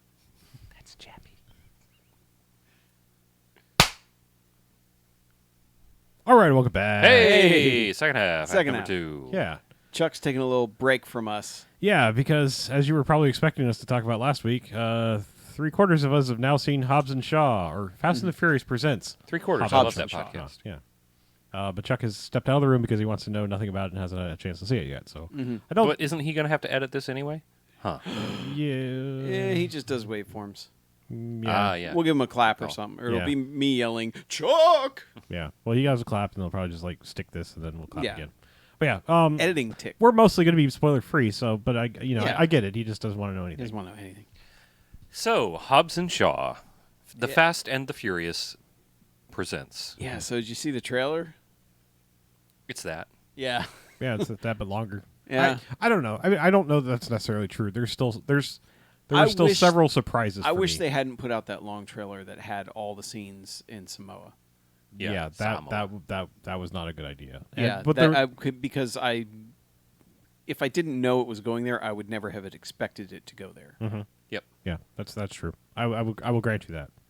I feel like the original one, the Black Superman one, where it just kind of ended and was like, oh shit, they got to fight Idris Elba. That I'm in. Let's Yeah. do this. I mean, not that you could slap Fast and Furious anything on it, and I'll be like, Yeah, because I'll talk about it a little later, but Spider-Man: Far From Home. Mhm. I don't think there's any footage from the second half of that movie in No. in the trailers. I No, I think don't it's think there is. all like the first act stuff. yeah. You know. But yeah, I mean, it's one of those movies where it's like if you're pretty much going to get exactly what you expected. Now, is that good or bad? I mean, are you going to the movie to be overwhelmed or whatever? Like, holy shit, I'm totally surprised that I had no idea that was coming. Well, you're Yeah. probably not going to get that. I mean, it's sort of like, which one was it? 7, where it was like, holy shit, the trailer literally said every good thing in this movie. Yeah. Like the daddy's got to go to work. Like, Yeah, and literally showed him spoiled. ripping the chain gun off Yeah. of the friggin' I mean, drone and using it's it. kind of like that. It's like, guys, make better trailers. Mm-hmm. Now that being said, I didn't know some of the people were going to show up in it. Correct. And I won't mention who they are, but that was a surprise to me. I had somehow managed to completely avoid that for a week solid. So, Yep. Yeah. but yeah, I mean, it's Fast and the Furious. It's less about cars than you would think. There's Yeah. There's still some good car stuff in there. There is one particularly good car chase thing. Idris Elba has this crazy like robot motorcycle thing that's real badass. They teased it in the trailer, but you get to see a lot more of it, and that's cool. Yeah, and he's fun. It's like it's good seeing him just be able to do the action hero stuff, even Yeah. if he's the bad guy. Mhm. Because that's what Idris Elba is good at, selling all that. Yeah. But it's just that escalation problem we have now, where it's like they have to keep doing crazier and dumber shit, or everyone goes, we've already seen that, or this didn't match up to the bank chase, the bank vault thing. There's just that's the problem when you just keep sequelizing movies like this. Yeah. And this one most resembles, I think, Fate of the Furious, which is at least on my scale, on the lower end of Fast and Furious movies. And to me, it felt the most similar to those because it's gotten to this whole hacker whatever thing that they're doing. Mm-hmm. Yeah. I don't know. I mean, I still really liked it. I mean, I feel and like it's- we're But being that's the thing. negative, It's got two characters you really like doing the shit you want them doing. yeah, and Vanessa Kirby blends right into the mix too, really well. Yeah. Like, I mean, she's I bought really good. I bought everything she was doing. Like they don't make her damselly or anything like that. It's like she's also awesome, and it's like, yep, totally buy it. Let's go. Mm-hmm. So yeah, I mean, it's a real weird arc when you think about the Fast and the Furious thing. It's like, now I really like the Shaw family. I mean, except I guess he still had a super asshole brother that Yeah. is never gets redeemed. But then He kind of did in the last one. Well, they kind of were like, yeah, he's kind of the reason I was an asshole, and I'm sorry about that. For Jason Statham, basically. They're like, but yeah, other Shaw is still kind of terrible, still through and through. Yeah. But yeah, I mean, it's still a weird hole to have to dig yourself out of like, I guess we like the guy that killed Han now. Like, that's still a real weird thing. Yeah. Well, I mean, they just keep retconning him, and Sure. But But yeah, I mean, But it's a fun movie. It's just sometimes a movie is exactly what you expect, and that's a good thing. Yeah. And I think you and I both had some issues with the editing eventually in the movie. Yeah, I mean, I don't always notice it, but there is one scene where the two of them are getting interrogated by Idris Elba, who the way they film it, it feels like Hobbs and Shaw keep switching sides of the screen, like physical location that they're in, and it's just one of those things like. When you watch a normal scene, you just don't notice it. You just intrinsically, if it's well edited and well shot, okay, this character's sitting on the left, this character's sitting on the right. The guy interrogating him is kind of in the middle or off to the side a little bit. And you just the way it naturally flows, you never notice. But there were plenty of points where I was when they cut to a wide shot, I was actually like, wait, did they switch seats? Did they swap them? And it's one of those it's really strange because the first act, I kind of love how all that's edited, where they basically do the whole all right, these guys are doing the same thing, but here's how they do it completely differently. That stuff works really well throughout the whole first act, and then once it settles in, and there's actually a scene of dialogue that The Rock has a one-liner that they actually cut off, because they're in such a hurry to get to the next scene, and then the whole end sequence is they make a point of saying, oh, it's just before dawn that it's going to happen. And there's one shot before dawn. The next shot is that kind of weird, almost looks digitally darkened. And then all the rest of the shots are in broad daylight. And then that sequence it's a 10-minute sequence that suddenly leads into pitch black again. Yeah. The only way I can explain that is maybe it was shadow because they're down at the base of a waterfall. That's the only, but I mean, it's but it's also it looks like it's dead of night again. Yeah, but and it's just one of those that was actually my problem with the editing is that whole dawn to day sequence, because it does feel like they're doing digital day for night. Yeah, gets super digitally feeling in the editing, which and I didn't notice that. It became that real choppy oh, this almost looks like it's getting pixelated. There's a compression problem going on here. Yeah, kind of editing for a minute, and that's weird to me because it's strangely, I feel like I have the same complaint with. Did the same guy do John Wick 2 by himself, or is it the other guy that broke off? The other guy. Okay, so this is the guy who ended up making Atomic Blonde and Right. Deadpool 2. Okay, yeah, and I think maybe I would say that Which you can definitely tell this is the same actor. Yeah. I don't know. It's strange. I feel like this is also might be just like Deadpool 2. There might be a whole other different cut of this movie thing. I feel like he's just one of those people where it's how much extra did you actually shoot and maybe slow the pace of this movie down, or because Deadpool 2. I mean, like I said, I like Deadpool 2 so much more on subsequent viewings, especially watching that dumb, super duper unrated, whatever dumb thing they have that's actually the long cut of that movie it flows so much better, and I feel like this one maybe suffered from that too because it's already 2+ hours long. So I just feel like it's strange to me because it used to be oh, we put 6 minutes back in, go buy a whole new DVD, but now it's yeah, but sometimes 6 minutes can mean the entire difference in the flow of a movie. That you cut just to make it some arbitrary, oh, it can't be more than 2 hours and 10 minutes or people just won't go. Yeah. Yeah. I just, it seems weird because it's almost like when you had to write a report in school and the first 2 pages are really solid and you've thought through everything you're going to do and it flows really well. And then you realize you ran out of time, and then the last 2 pages are just and then it's first draft shit that doesn't get edited.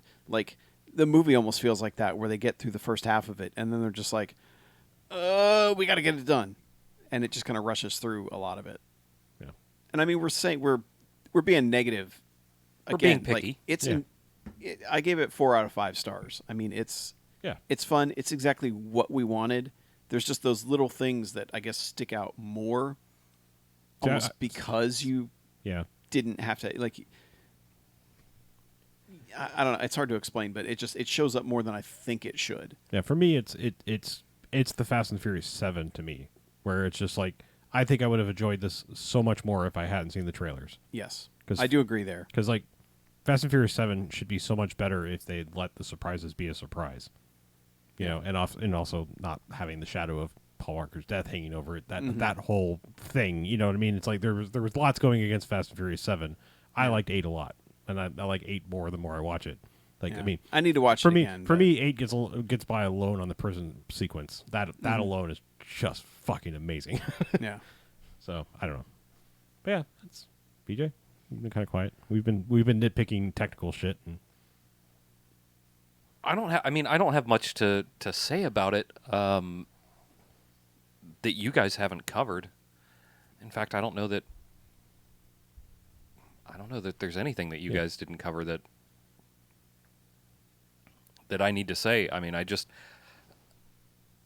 liked it. I don't think it was great, but it's still pretty good. Like, I had a lot of fun watching that movie.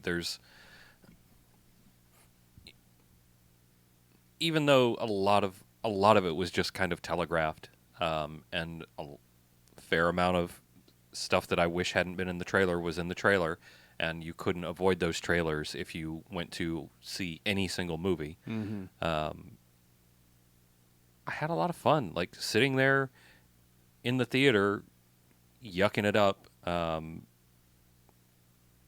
The people on either side of us seemed to be having a really good time watching the movie. Mackie made a couple good jokes to me quietly. I did. He made a "that's Chappie" joke.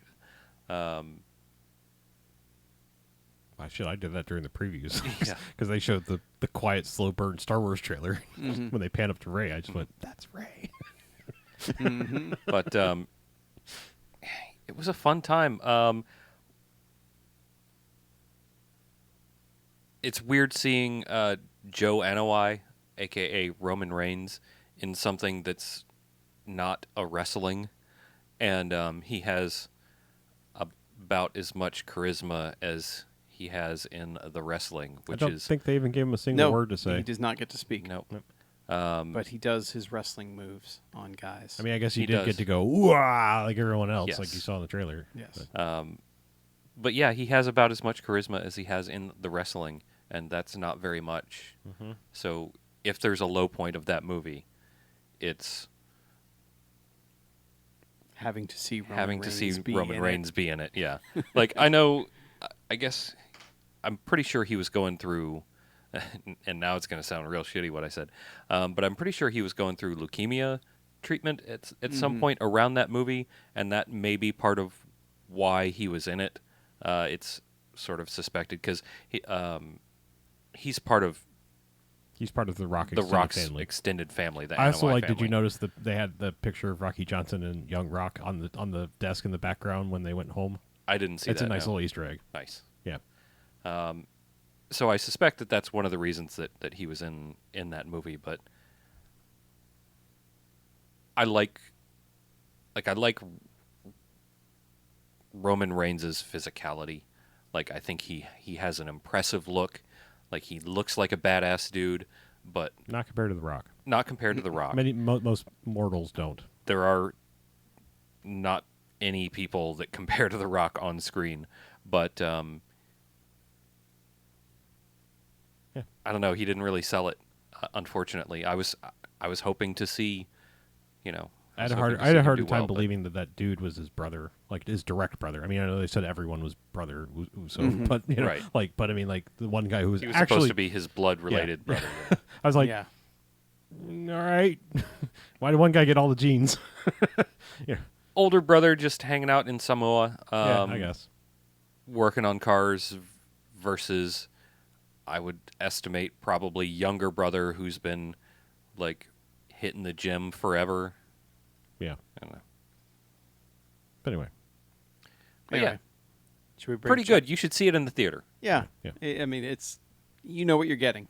Yeah. So you're either going to enjoy that or you're not. All right. So should we bring the chuckles back in? I think we should. Chuck! Chuck! Return to the podcast, Chuck!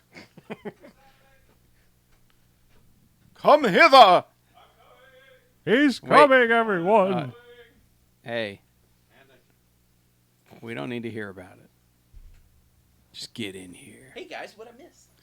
Oh, so in Hobbs and Shaw, there was this thing, and Yeah. Do you remember when they went into space? yeah, that was crazy. Can't believe that happened. Yeah. I can, because I I'm- was there. I'm going to miss Yeah. them not being in the franchise anymore. Yeah. Then it turned out that Han was Yeah. frozen in carbonite the entire Yeah. time, and he's not actually dead. Yeah. All right, So, talking next. Yeah, I have a segue, so let me go right into it.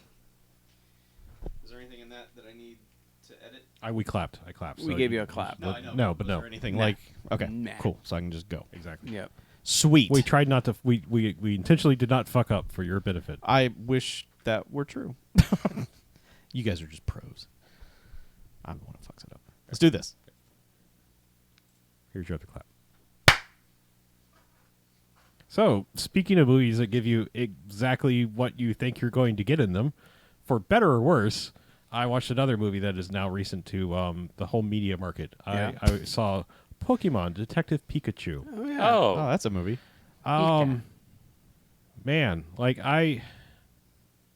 if you ever want to like look up the definition of whelmed, it's that movie.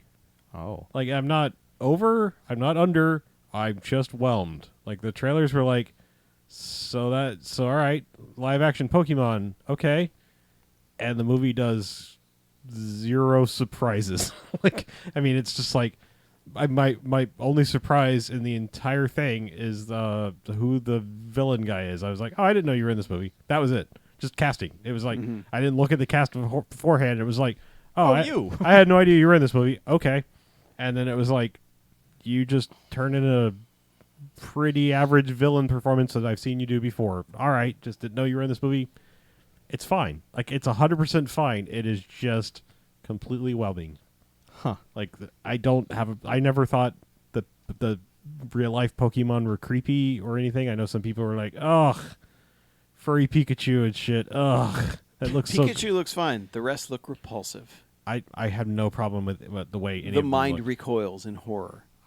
It The didn't. visage of Psyduck. It didn't, like, they set up the world interestingly. That's Mhm. all I will say. And it's like beyond that, it's like, yep, that's a fairly basic, easy for kids to follow thing, which is a weird target market. I mean, I guess Pokemon is and forever for a while will be a kid's product, but to me this seems like, all right, you're making a thing that is now for people that are literally 30 years old now. They grew up with Pokemon. Mhm. You know, like you are finally having this like Transformers the movie moment for people 30 years later, or maybe not quite 30, but you know what I mean? People that are 30, 20 something years later. And it's like, okay, like Transformers movie, I love it because it was amazing at the time. It's like when I look back, it's like I could understand coming at it to a cold. You'd be like, that what? That's fucking it? That's your thing? It's like, yeah, but you got to see the thing bigger and on a screen and music and stuff and holy shit.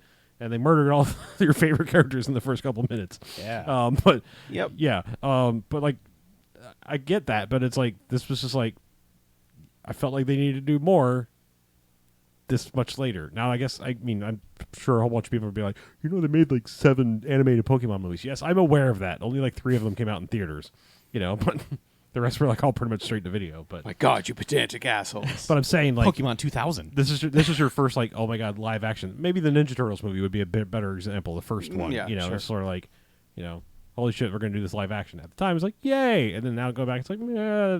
I'm saying, given enough time, we're gonna look into this and be like, sure, yeah, okay, Yeah. that's fine. I guess you could do worse if it hits you at the right age. It's great. If otherwise, it's like, yeah, I know. Mhm. I mean, my level of Pokemon knowledge was like, I was just like, oh, it's a thing, and then they go like, they have to have the Cypher character go like, oh yeah, it's a thing, and I'm like, I knew that. that was about it. You know, it wasn't like I'm steeped in Pokemon mythology. I knew everything. I can name way too many Pokemons. That's about as much as I know. That's mostly from How many is way too many? Name Go. all the Pokemon you know. Go. Go. It's Pikachu. Fuck! His That's all the Pokemons. Wow. You got Slimer, Big Earl, Yep. Steve. Steve. Yeah. And then Steve the Pirate. Steve the It Pirate. evolves to Steve the Pirate. Yeah. Yeah. Steveachu, Uh-huh.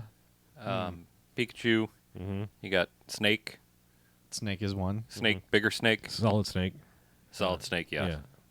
Solid snake, Liquid snake. liquid snake, Yeah. gas snake, Vapor Snake. vape. That's it. That's 12. That's all the Pokemons. Hashtag vape snake. It's actually Ecans, Yeah. and then it evolves into Arbok, Oh, you forgot. No, You forgot that's Snake. Plasma Snake. And then the second one, that's bigger snake. Cobra, Arbok. Yeah, bigger snake. No, Cobra's in G.I. Joe. That's the bad guys Yeah. in G.I. Joe. Yes. I don't want to tell you your business, but But you're going to tell me my business. Is that what you're trying to say? no, I'm just saying. Let's stop talking about Pokemon. Yeah, please. There's Big Chonk. Yeah, he's.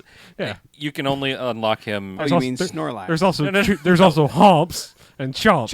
Humps, They're chomps, twins. and big. Humps, yeah, chomps, you and can big only humps. unlock those if you put your game cartridge in backwards in your Game Boy. And then there's Will Smith. I mean, Justice Smith. I don't know. Somewhere you put in a Game Genie and you get Aladdin Pokemon. Jesus Christ. I don't know. There's no That's relation. enough. There's no relation to those two Smiths, but he's in the movie. Anyway, Okay. I'm done with that movie. What else do you watch? Well, we already know what else you watched because you talked about the last review. So, you wanna Yeah, talk about I Far saw From Home? Spider-Man Far From Home. I did a double bill that morning. Cool. Yeah. I liked it. It's kind of like, Nice. it's a lot like the Fast and Furious movies. It's kind of like, you probably know what you're going to get. And if you know the comics, you know where that story's probably going. Mhm. I mean, it's obviously a different spin on the way the comics worked, but, you know, there's...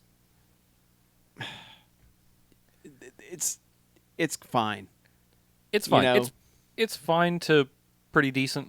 Yeah, I I mean, think- I wanted to like it a lot more than I ended up liking it, and I think its problem is that like Homecoming felt like such a fresh take from everything. Like where we were just like, are we just going to keep recycling Spider-Man? Like, Yeah. let's reboot it every 3 years and just like, no, we got this. And Homecoming was like, all right, fuck all that. Like new spin, new thing, villain. And you, it just- villain. You kind of know, but we're going to do our own thing with it. You know, and it doesn't have any of the little touches like the Ferris Bueller scene and just little things like that. It's just kind of like, all right, here's another Marvel movie.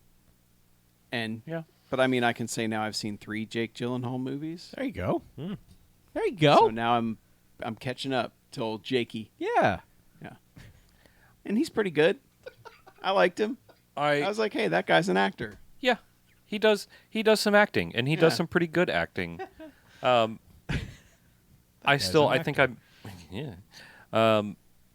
think I mentioned in the Discord that like I think Mysterio's reason for existing is pretty dumb, Yeah, but if you just accept like it's all fun of these, enough for me.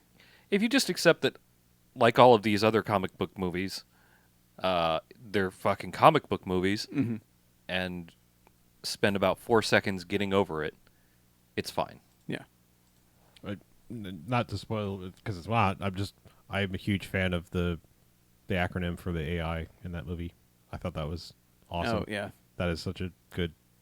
I don't know. Weenus, yeah, that's good. Yeah. It's real funny. It's like a big hat. Yeah. But I will say what they do in the mid-credit scene, I absolutely fucking hate. And I hated when they did it in the comics, and I fucking hate it now. So I'm kind of not particularly looking forward to the next one, to be totally honest with you, unless they're just like, yeah, that was just weird, and they kind of, I don't know. I would just hope they find a way out of it. I'm okay. The after credit scene, I was like, all right, that's pretty cool. I can get on board with where you're going with this. I'm okay with it because I think I know what they're going for. Yeah, I'm Yeah. pretty sure we're thinking the same thing. Okay, But yeah. Yeah. Is this some comic book bullshit?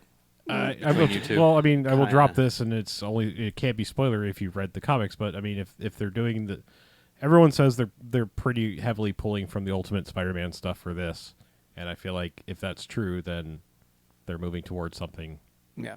that is significant in that series. Okay. Yeah. But anyway, I mean, it's a Marvel movie. You're gonna see them or you're not. Just like Fast and Furious movies. It's kind of like, all right, yeah, they marked it on the package what you're getting, and it's that those are the calories. This is how much sugar's in it, how many fat grams, all that. It's what you think it's gonna be. I look forward to, well, I hope that Tom Holland does acting after Spider-Man when he's done with Spider-Man. Oh yeah, Yeah. He's set. He's good. He's gonna be good. He'll be all right. Well, I just hope that he doesn't like decide not to do any acting once, whenever Spider-Man is done, whenever his reign as Spider-Man is over. Well, may I take that as another segue if you're done talking about Spider-Man? You may. Okay. Well, as far as Speaking of Dutch, people breaking out of like roles that you are afraid they're going to be typecast in, I watched a movie which I will just right off the bat say I had some desire to see. It was not super high on my list, but I was just like when it became available again on the whole market, I was like, I will watch that, and it turns out it's one of my favorite movies of the year so far. I watched Rocket Man. Yeah. That's Elton John. Yeah, so Eggsy. He's the Rocket Man. Eggsy playing Elton John. Yeah. And I was like, okay, that's a thing we're doing. Okay. And I fucking adored that movie.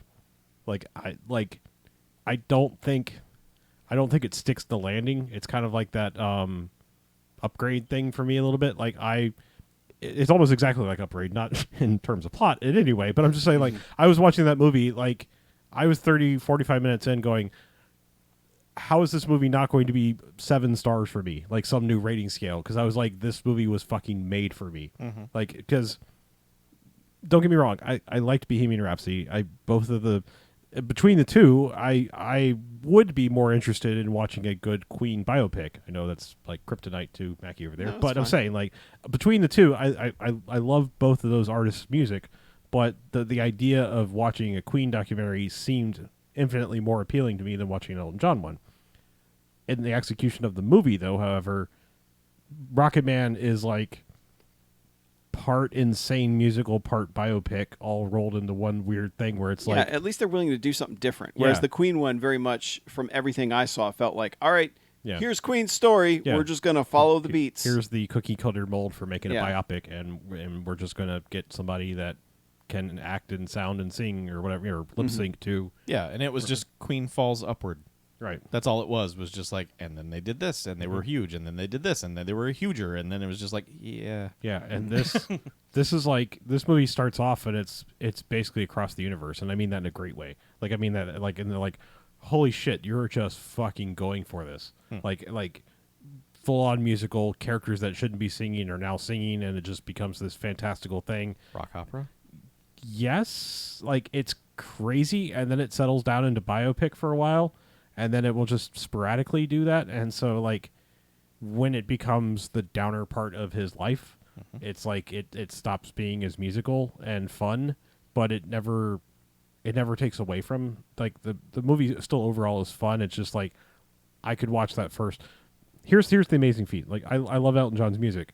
This movie, the way they handle Crocodile Rock, I fucking love. And I mean, I loathe that song with the heat of 1,000 suns. I love Elton John overall. I fucking hate that song so much. And the way they handle it in this movie, it's great. Okay. So it's weird. Like, I mean, I was just like, that's its biggest feat. Besides the fact that like 100% 2 minutes in, I didn't see Eggsy anymore. He was fucking Elton John, and they love giving Oscars for biopics, so expect to see him up there. Okay. I'm just saying, he fucking goes for it in this movie. Oh, good. Yeah.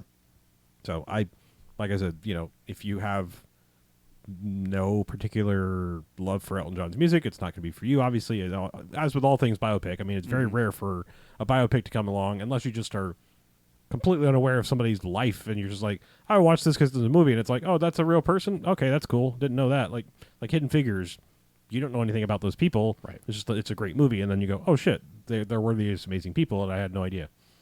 This is more like, yeah, if you've been alive on planet Earth, not living under a rock opera, then you have heard some of these songs, if not most of them. Right.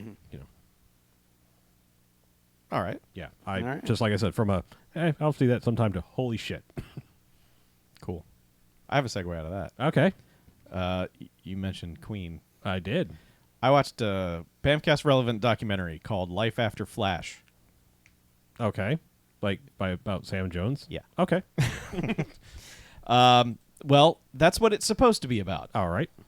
So the title of the movie is Life After Flash. The bulk of the movie is just about Flash. It's just talking heads of people who were in Flash Gordon, people who like Flash Gordon.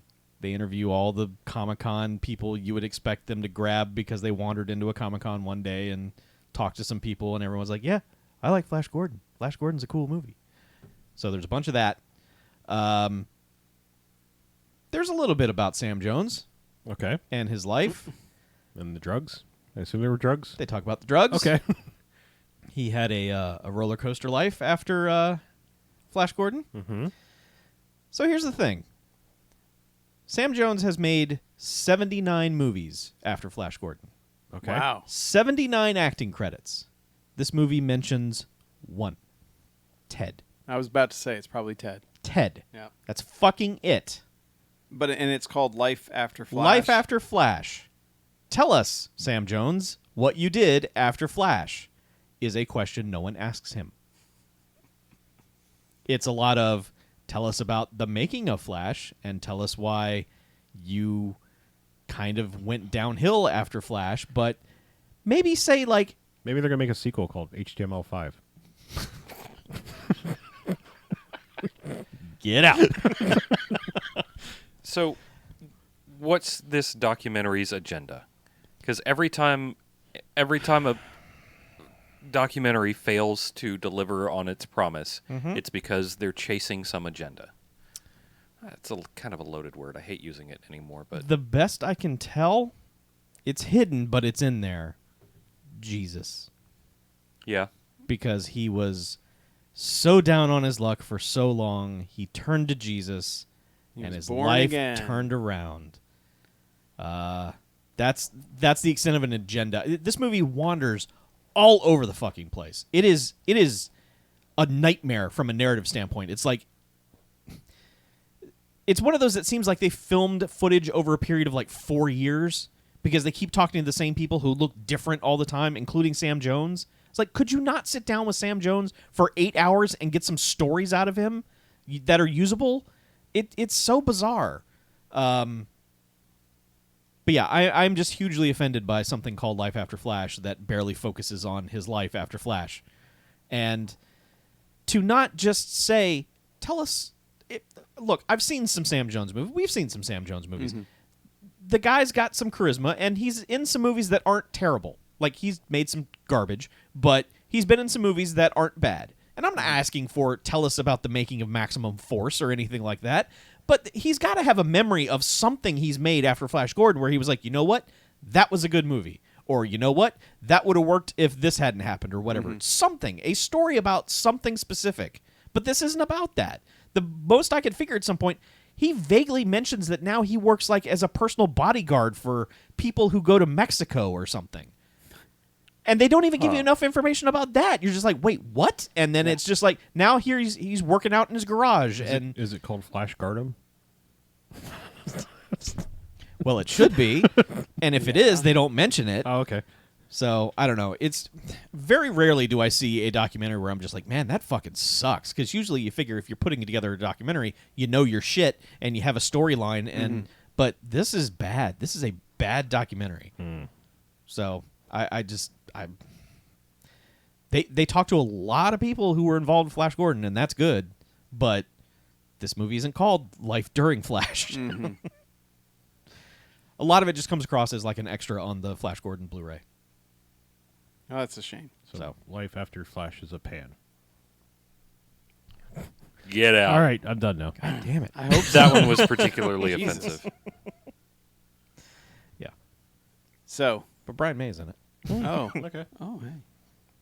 How about that? I watched one more movie. All right, let's hear it. This is another one I really, really wanted to get out and see in theaters. I just did not get a chance at the time.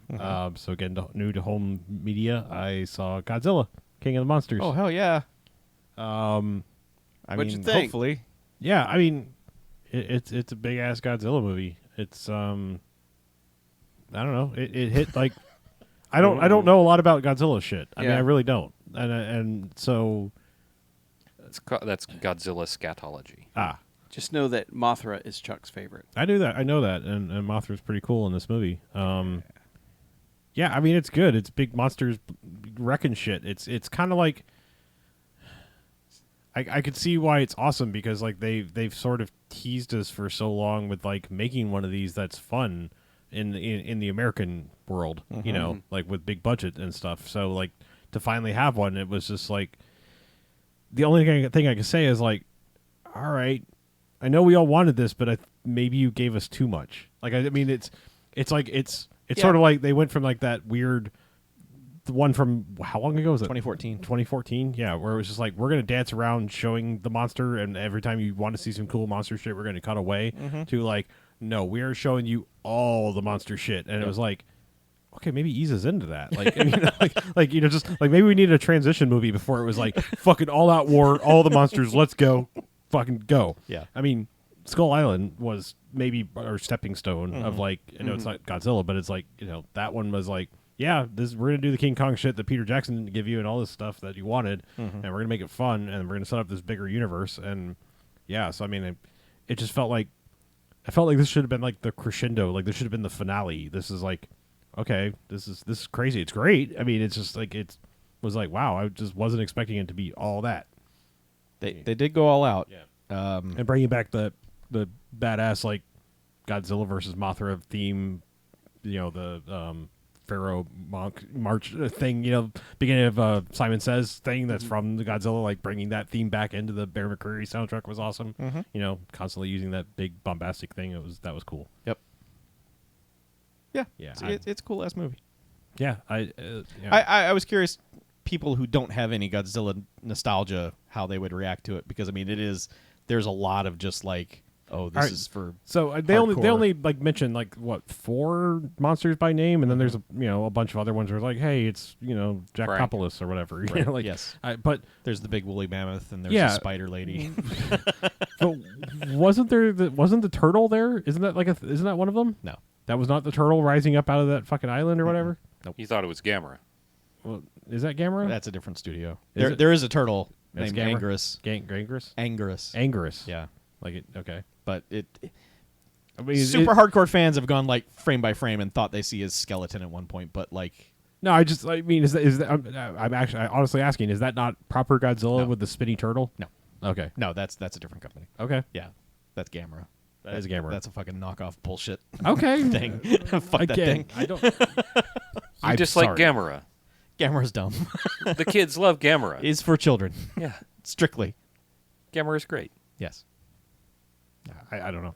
So, I mean, I like they were dropping as much like King Kong references in it as they were. It was just Weird like beef. I know we're doing this. Yeah. Like you've already announced it. Like, Yeah, they really like how many more times are you going to say Skull Island or show like X-rays of King Kong and shit? It's like I know it's coming. Fuck, dude. Also, I'm given the premise that they have in that movie. It's like why didn't Kong come?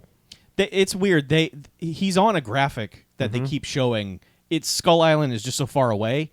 He never gets to the fight before the fight is resolved. So he just turns his ass around and goes back to Skull Island. Okay. But why don't you go back to your home on Skull Island? Yes. Okay. He's a blip on a radar that is moving towards the okay, battle, okay. but Right. like the battle ends and he's just like, Right, well, so you caught that because I was just like, well, everybody's coming to this monster party. Like it's a mash, but Yep. it's a Boston smash. So yeah, if you want to see Boston get blown up, that happens. They fuck Boston Oh, up. fuck yeah. Oh yeah, Boston gets fucking Yeah, wrecked. They fucking Wicked. Yeah, It is pretty wicked. it's wicked awesome. Fuck that shit up. Yeah, Good. Yeah. Good. yeah, Yeah. But yeah. I know it was good, Yeah. and I'm glad I watched it. Like I said, I was just like, oh, we're really going for all this. Okay, I thought it was gonna be kind of a setup movie, and then like dun dun dun. Oh yeah, no. This one's just like, hey, you like shit getting smashed by giant things? We'll watch all of it. We're not gonna hide shit. Yeah. Yeah, I mean, I've seen a Godzilla too. Not enough to like. I'm glad that they kept saying the names because I totally kept forgetting. I mean, I was like, I knew who Mothra was. I got that, and I knew it was King, and I never knew how to say it. Ghidorah. Yeah, but I'm glad they said it. I mean, Ghidorah. Ghidorah. Yeah. Ghidorah. Yeah. Ghidorah. King Ghidorah the Explorer. Yeah, That's what I want to see. That's what it is. Yeah. Mash that up for me, Internet. Hurry up. Mash it. What was the Already other done. one? Oh, Rodan. Rodan. Yeah. Ooh. Yeah. Okay. I'm gonna watch that soon. You really should. Yeah, you need, I've watched the entirety of one Godzilla movie, so I figure I'm an expert enough to give my opinion on You are this. qualified, yes. Yeah. Have you watched Kong Skull Island? I have not. You should watch You that. You really should. That movie's fucking good. Well, should definitely watch it before watching this because there are literal crossover characters. Yeah, there's actual characters from that film in this. Yes. Yeah. What? King Kong. Got it. That's all I need to know. King Kong. I mean, Okay. humans. He's Peeps. Yeah. whatever. Peeps. But no, like Skull Island is fucking weird and good, and I love it. It's It's a weird ass movie. I think that's all I've watched. I mean, movie wise. Yeah. Sorry, I watched some Well, movies. Yeah. I got busy. Jen was out of town. And remember how a couple weeks ago I was like, I should probably start trying to rewatch Tarantino's stuff. I remember you saying that. Ah. Yeah, I kind of went in a bit. I guess I'll just start with like a Friday night. I was like, all right, Jen's gone. I want to watch Kill Bill Volume 2. But I kind of want to watch the House of Blue Leaves fight again, and ended up watching all of Kill Bill Volume 1 and then immediately followed it with Kill Bill Volume 2, which I realized I'm pretty sure I had not seen Volume 2 since the theater. Volume 2 is really good. It is better than I remember it being. And it has the best line of those two movies right before they have the fight in the trailer. Because she looks at Elle Driver, and because Elle's like, in the immediate future, you know, soon this sword will be mine in the very immediate future. And she just looks at her and goes, bitch, you don't have a future. And it's like, God, that's so fucking good. But yeah, it's slow in the beginning, but and then obviously once she gets to Bill, it's like everything is good. Like everything is what you want out of a Tarantino movie at that point. Like it's when it gets most Pulp Fiction-ish, I guess I should say, is the way, you know, you got the long monologues about like, you know, quirky, clever stuff and just those sorts of things. Like that movie, like I still think Volume 1's better, but I think Volume 2 is still easily a 5-star movie. And I actually kind of like watching them that way because you still get the, if you watch Whole Bloody Affair, it goes from the last scene of Kill Bill Volume 1 and then it goes straight to Massacre at Twin Pines or whatever it's called. And it doesn't have the black and white tag of her narrating at the screen that starts it. That's a good clip. Yeah, which is like, no, you need that. Like that clip is so good. Right. Even though I cannot figure out what the fuck they're doing with the typefaces for like, it's like the old Mac default typeface for like Volume 2. It doesn't make any sense to me, but yeah, that works as one big movie. I'll say that. And yeah, I think Volume 2 moved way up in my mind. And then the next day I was like, you know, I haven't seen Reservoir Dogs in a while. And I was just kind of like, you know what? I'm just going to see, like, I'm trying to remember how a lot of these movies started. So I watched like the opening of Jackie Brown. And I was like, oh yeah, it's the whole like going through the airport scene that starts it. And then they start getting into like the whole Chicks That Love Guns stuff with Samuel L. Jackson. And I was like, no, I can't start watching this. Okay, this is what I wanted to see, was where that movie starts. Right. Because that's the one I haven't seen in like 20 years now, which I really need to rewatch it, but I'll get back to it. But that's also like, you know, one of those 2.5-hour movies. So it's like, yeah, I don't know if I'm committed to this yet. So I watched Reservoir Dogs instead. Okay. And I was just kind of like going to jump around, see all that. And that movie has dated itself. And it also shows how much he grew just from that movie to Pulp Fiction. Because there is a lot of awkward transition stuff going on in that. And it's very stage play-ish. Oh, yeah, definitely. And, I mean, it's all about, we are acting here. But it's also just kind of like the scene when Nice Guy Eddie shows up and tells him, we got to move these fucking cars. We got to get the cars out of here. And so they follow him out. And then they just hang out. And it's like you can see Michael Madsen just waiting for his cue. Yeah. For them to, you know, so he can hop down and then walk over to the cop that's there. And it's like, you know, a smarter filmmaker knows how to do that faster and more efficiently than just hanging on a shot. Because you can tell like a lot of this stuff is just him going, all right, we're going to do a long take of this. And we're going to do a long take of that. and it's like that's when long takes don't work, where it's like you're just waiting for characters to hit their marks before they can move on, and it's like, oh man, this warehouse is bigger than we thought. They're still walking, aren't they? Yeah. Yeah, but the acting in that one's still really solid. I mean, even that cop that gets taken hostage is really good. Like everyone in that is just like nailing all their parts through the whole movie, but it's still just got that kind of that bit of amateurishness to it that I was like, okay, I remember loving this movie, but I didn't love it as much watching it now, you know, and it's been a long time since I've watched that too. So that's weird to me because like Chris Penn has always been the one that stuck out in that movie for me, is like not being very, like not on par with everyone else. I'm not saying Yeah. he's bad. It's just like he seems like he's acting in a different movie or a different like wavelength than everyone else, and it doesn't work for me. And I don't dislike. I don't dislike him He generally. is the weak link in that movie for yeah. sure. I don't like. I don't know. There's something about, I love the way he says, "Don't point that gun at my dad." My at the dad. end. It's so good. Yeah. I forgive everything else in that movie just for that part. Yeah.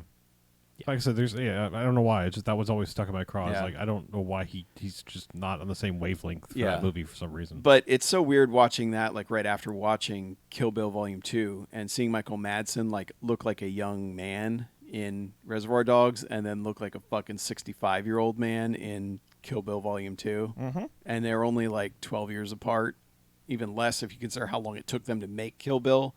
It was probably only like 7-8 years after. But yeah, that guy wrote it rough, I guess. Yep. Yeah. Oh, and just a quick follow up while we're talking Yeah. Tarantino stuff. I honestly couldn't remember because I didn't remember the two endings. I did see like the quote unquote director's cut of True Romance. Okay. I had to go back and click the end just to be Gotcha. like, which one? Because like, I think I've seen that one so many times now. I didn't remember the other ending. Right. So I was like, oh, okay. Yeah. Michael Yeah. Madsen is 62 years old. So he was only 52. Well, no, not even. He was like, God, that was like 15 years ago now. 2004, yeah. God, he's almost my age. What the fuck? Very quick thing, just because it's Yeah. a rewatch and you're talking about rewatching stuff. I think maybe I watched Baby Driver since, but I finally was like, all right, there are good movies with that asshole in them, and I need to watch some things. Like Yeah. there's something I need to watch, and it was mentioned in a thing, and I was like, fuck, I have watched that in a long time. It's time. So I rewatched Glengarry Glen Ross. I was like, and I was like, Yeah. it was mentioned in something, and I was like, fuck, all right. Was it me talking about how? Yeah. Yeah, it you need those was- steak knives. It was me talking about how Once Upon a Time in Hollywood, it's the Glengarry Glen Ross of Yep. Tarantino movies. He mentioned it. Did you? That's Yeah. what. Yep. That's what. Oh, Yep. That's what stoked that fire. No. No, that's where he incepted it. It in your honestly brain. wasn't that. I know Yes, exactly. it was. I know exactly where I heard it, and I was actually tuning out everything you were saying because I hadn't seen the movie. I was doing a Chuck thing, just like Okay. wasn't listening to you because I want to see Once Upon a Time in Hollywood. That's Oh. how it snuck into your head. Okay, that's fine. Just playing It that. yeah, totally is. But yeah, like that movie's obviously really good because people love it. But it's like, it's a weird movie because of it's strangely directed. I will say that. Like I think it's well directed. It's just strangely directed, and it's totally not even the same. But it's sort of like watching the film version of My Dinner with Andre. It's like this is so clearly like we're taking a stage play thing and turning it into a movie that it's like it feels weird and awkward at times because that's just what it is, and it's so very obviously that's what it is. Or like Kenneth Branagh's 6-hour Hamlet adaptation. It's sort of like, yeah, you made it kind of cinematic from time to time, but it's also like this is so clearly a stage thing that it's like it's just there's something odd about it, but it's still great. And I totally forgot just how good Jack Lemmon is in that movie. Like his arc in that movie. Like everyone else is kind of like the same person at the beginning and the end as they were the whole movie. His like he's the only one that's like has the arc throughout the whole thing, and it's just like it's fucking great. Yep. Despite the presence of certain people. But yeah, like I said, I for so long have been avoiding movies with him in it, and I think, like I said, I may have watched Baby Driver after the fact because that had just hit home video like shortly after all that shit happened. So it was like I really need to. I still love that movie, and I can't let that ruin it. Yep. But yeah, that's all. Okay. I watched a lot of movies lately. Yeah. Well, I was still watching Tarantino movies. I want to take you back to a time. A time where going, I fucking hate Nazis and I want to see them die horribly, was not a political statement. It was just kind of like accepted fact. Uh-huh. That was 2009. That wasn't that long ago. Right. And that's when Inglourious Bastards came out. Yeah. I think this is the 4th time I've seen that movie. Mm-hmm. And it keeps moving up the list every time I watch it. I think it is his most, not having gone back to Jackie Brown yet, but it certainly feels like his most mature work, which is weird for a movie where they show an extended scene of someone, of just some of the weird shit that happens by the end of that movie. Yeah. Mm-hmm. But I feel like it's, a lot of people have criticized Tarantino and saying like he makes fun movies, but he never has anything to say. And I feel like this one has the most subtext going on with so many things in it. Mm-hmm. And it's just, I mean, I'm still, I talked about it last time. I can remember pointing it out last time when I talked about this, but who the fuck gets to start their movie with a 20-minute subtitled scene that's just talking, and the majority of it's subtitled, Right. before you finally get to anything that happens, and then have another one in the middle of the movie that's the same way, and they're like the two of the best scenes in the movie. Like, I don't know how that happens, but I know it's just like a vignette style movie, but all of those vignettes are really, really fucking good. Like, really good. Mm-hmm. And, the only complaint I really have about it is the casting of Mike Myers. And that's it. Because he, knocks me out of it. Just enough. Yeah. It is I'd totally why? forgotten about that. He Yeah. plays the not quite Churchill. Not quite Churchill, Vulcan yeah. Churchill, maybe, Yeah. possibly. And it's just like, you didn't have to fucking do that. There's plenty of British actors out there you could have put in there. Exactly. It's that's literally the only issue I have with that movie. Yeah. Like, everything else is fucking solid. And just like the whole arc that they have with God, now I can't fucking remember his name, but the shooter guy who stars in the movie. I mean, Daniel Bruhl is Daniel Bruhl. Like, the actor. whole Yeah. entitled nice guy thing he has going on was, I hate to say it, ahead of its time. Right. For what we see nowadays, and that sort of shit, that just having that whole arc with him and how that ends in such a shitty way, but a way that makes total sense. Just Aldo's speech to start off, when him first addressing the troops about just how much we're going to fuck up these Nazis and how they're going to just be fucking afraid of us, and the only thing they're going to hear about us is how fucking cruel and evil we are. Mm-hmm. And it's kind of like, if it was anyone but Nazis, we'd probably be like, should I be rooting for these guys? Yeah, it's like, boy, you guys are sadists. Yeah, these are our heroes, right? Mm-hmm. But it's like, yeah, but they're Nazis. It's like, all right, Yeah. carry on. Yeah. So, And I remember the internet in 2009. There was zero pushback on this movie. oh, absolutely not. No one was like, that movie's offensive to me. You just Yeah. disagree with me, and Like- therefore I'm a nut. It's like, what? You know who else is in that movie? Til Schweiger. Yeah, he is. yeah, Til Schweiger. Schweiger. He fucking murders the fuck out of some Nazis. Good for you, Til Yeah. Schweiger. You didn't say it correctly. I love how he goes out just continually stabbing this one guy in the neck. Mm-hmm. Like knowing he's going to die because somebody's going to shoot him, but he's just like, nah, fuck it. Yep. This guy's getting it first. Yeah. Yeah, it's good. Yeah. Strong. Yeah. And the last 20 minutes of that movie is cathartic as fuck. Boy, is it. Because it's just like everyone that deserves what's coming to them fucking gets it.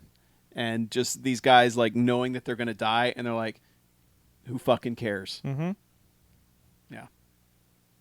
Yeah. That movie's fantastic. Like I said, if I could just recast that one little part, Yeah. it would be perfect.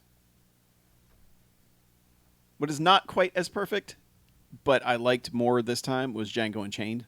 Mm-hmm.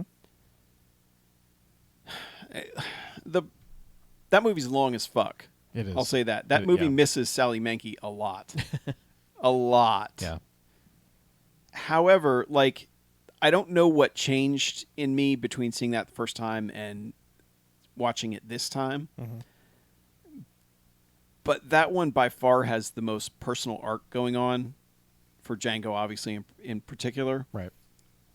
But, like, and I guess I'm going to spoil part of the movie. So skip ahead 2 minutes if you want, if you haven't seen Django Unchained, which it is worth seeing. Yes. Just know that you're going to hear the N-word like 500,000 fucking times, and it's more than it needs to be, even though, yes, it's the Confederate South. Yes, that's how they talked. It's one of those that's just kind of like, you're like, we get it, but you don't need to force it into every sentence, and it happens like that. So that's the thing. But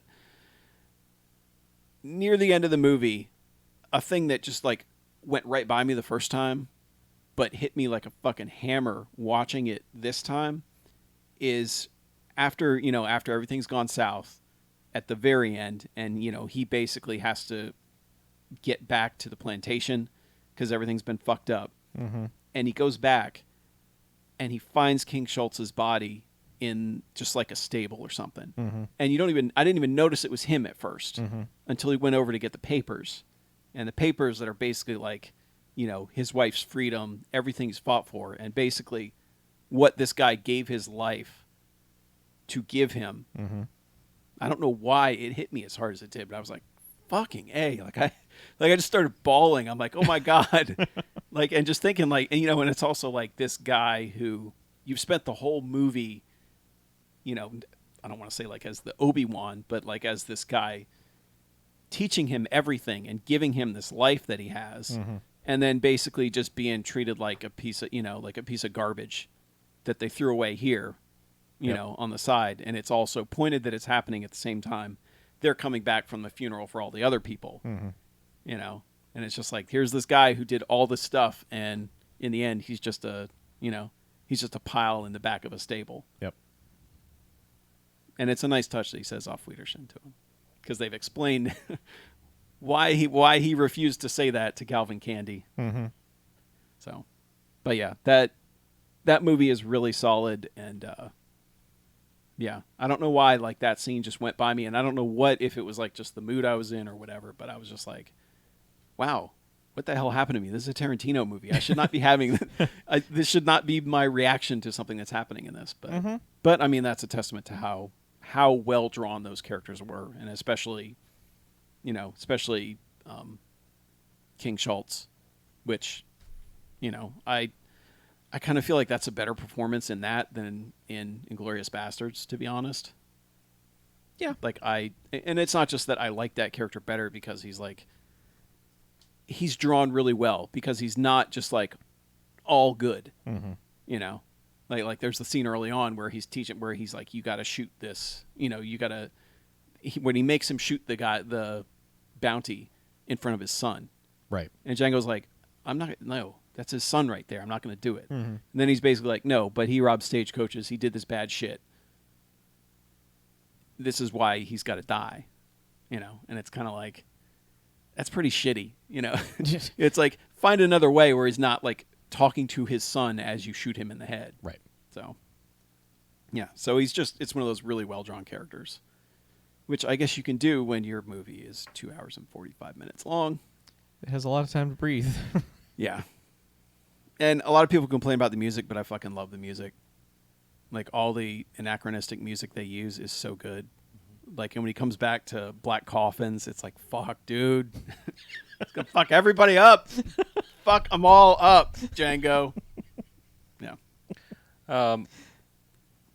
Ferguson, Missouri, and Charlottesville, and a lot of other things hadn't happened. You were saying you wonder what has changed.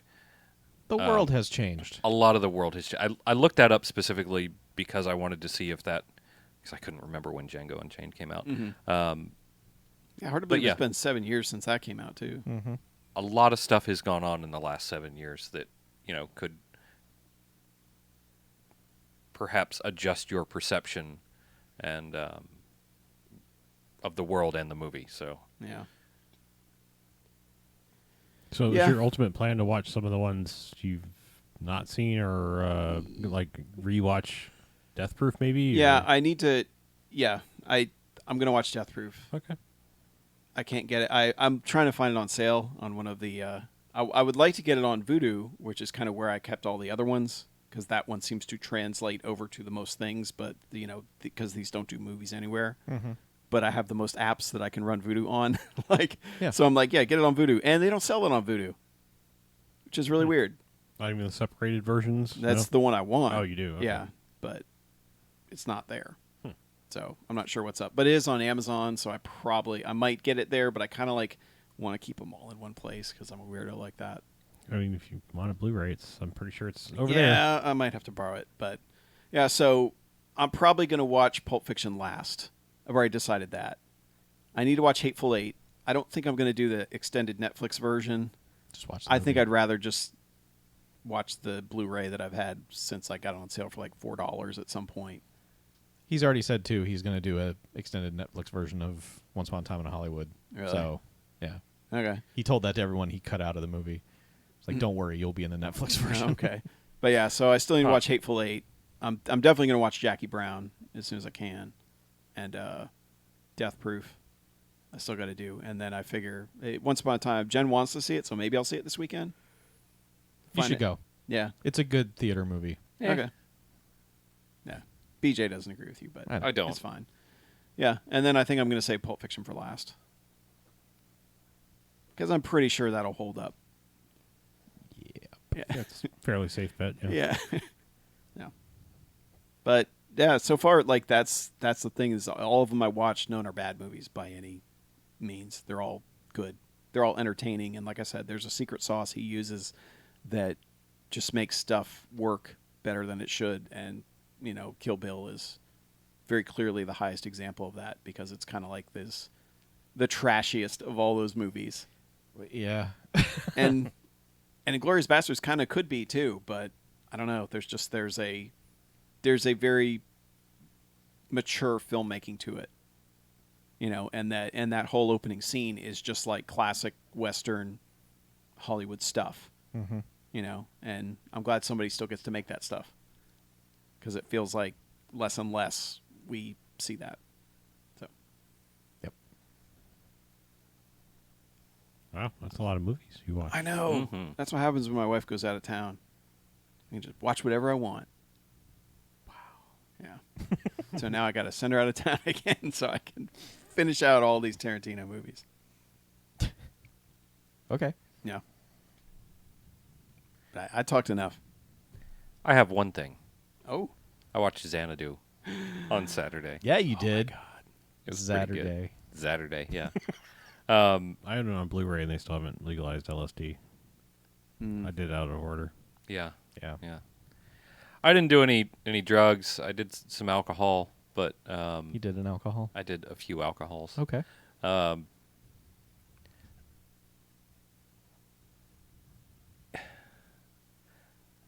I shouldn't have watched Xanadu. Why? You didn't like it? I still like it, but some of the bloom has come off of that rose Oh. somehow. Oh. I don't know how I It's because enjoyed it. apple. Yeah, probably. Yeah. Don't worry, the shine will come off the apple too. We have to find something even crazier than the apple that is also good. You're just going to keep chasing that dragon, aren't you? Yeah, well, the apple is still really fucking great. You talk to me off camera. I'll give you some weird ass musicals to watch. Okay. But it was so Pam wanted to watch it, and watching her not really enjoy it Oh. was heartbreaking. Oh. Because there's still some stuff that I really enjoy about Xanadu. It just didn't. She wasn't tickled. No, she didn't She didn't get it like we got it when we were watching it. Yeah. And maybe that was part of it. Is that the enjoyment was kind of drawn out of the room for me personally. But there's still some magic in Xanadu, even though it didn't hit like it did the first time. Gene Kelly is so charming. So just incredibly charming. Is there any reason that we should dislike Gene Kelly other than he was kind of like vaguely an asshole? Not that I'm aware of. Okay, good. That's good. I think we're okay. All right, good. Because If I'm wrong, don't at me. right, or me. There's just something magical in his smile when he's on screen that just makes the world feel like a better place.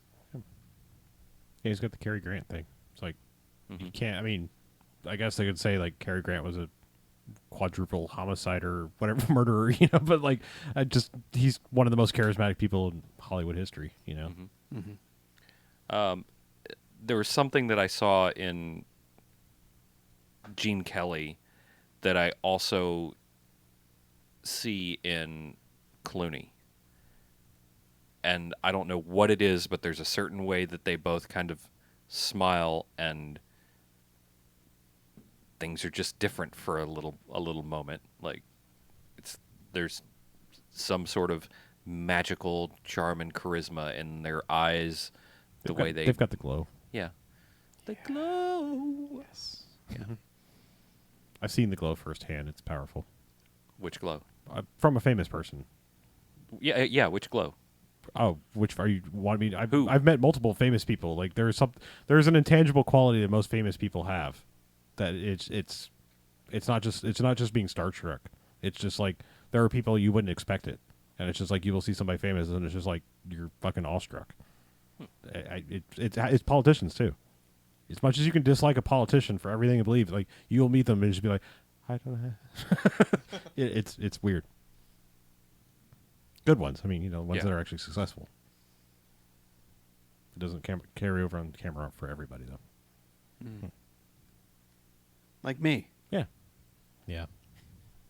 My charisma just doesn't carry over at all. Yeah. I'm not about to drop some names. Yeah. But I'm just saying, there's an intangible quality about famous people and politicians, people that are successful at it.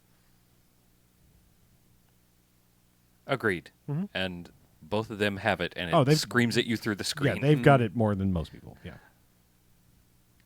I think if you'd probably just be struck dumb and fucking maybe die if you actually met them in person. I'm saying if it comes through that much on the screen. Yeah. Anyway, I think that's going to wrap it up, though. I think so. Oh, we got to do contact information. I should We do do, that. yeah. Okay. Probably should. BMFcast.com, BMF at BMFcast.com, 910-5JOCKS-BMF or 910-556-9263, Patreon.com/BMFcast. Click the buttons on the website. Do the things. Yep. Use our Amazon affiliate links so that one day we will reap benefits from that. More importantly, Patreon. I think we get way more money out of that. A bigger share of money anyway. Check out our eBay stuff. We're selling some movies. Profits. Not even the profits. All of the proceeds. entirety. Proceeds is the word that I meant. Yes. Proceeds go to the National Center for Missing and Exploited Children. Shirts. Buy shirts. Buy shirts. We have a limited number of left. Approximately how many would you say are left? Less than 10? more than one, less than 100. Will More than 10, less than 20. Okay. Buy a shirt. Buy a shirt.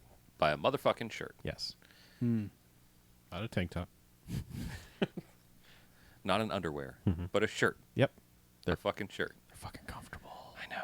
They're so good. Hey, Evan got his shirt. Evan in the live stream chat is telling us that he got his shirt, and he said 4 E's, 5 E's? Several E's. Is that a size? Yeah, he got an extra. Well, that's just us. We're just extra. Yeah. But he seems very excited about it, so. Awesome. Enjoy wearing a black shirt in the heat of California, Evan. Yeah. Actually, those shirts are really light, so it's not that they big of a breathe. deal. The sweat pours right out of them. Right. Anyhow, they're a bargain. Oh, They yeah. look great. Yes, that too. You'll enjoy it. Put a shirt on your bod. Cover your nudeness with us. Yeah, it's the law. If you must, use us. Yeah. Anyway, let's get out of here, shall we? Okay. I'm Harlow. I'm Mackie. I'm BJ. I'm Chuck. And this is BMFcast out. We'll see you next time. I mean, we won't see you, but you know what I mean. We never see anybody. I've seen Evan. Why don't they live stream watching us? Like, I want to watch people watching us. YouTubers react to watching other YouTubers. I don't want that. No. So like a multi I just want to be able crowd stream. to look at my computer and see the faces of people who are seeing my face. I wonder if there's a website that does that. Chat roulette. No. No? That's Is just that for penises. jacking it? Yeah, Then I'm into it. I know. Oh, come on. Jacking it. Jacking it. Is that the one that's got the extended version of No, Dance of that's the theatrical cut. The 2 solo releases are longer cuts of each film. I'm saying that's for you if you want it. I want the longer cut. Okay. I want to see that chick do a lap dance. Okay. Put this back here. I was gonna look over here. I'm okay at best, but thank you for saying so, Evan. You were a delight as well. It was nice to have a little chit chat with Evan, sit in a booth in the air conditioning because it was 97,000 degrees. Sounds like Florida. It was not. I walked from. It really wasn't that far. Like, it's like 8 blocks from where we were staying. I think was where I met Evan to have lunch, and it was like 1,000 years in the desert. Sounds about right.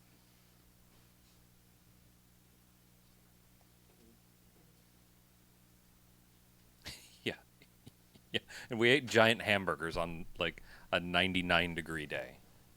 It was fantastic.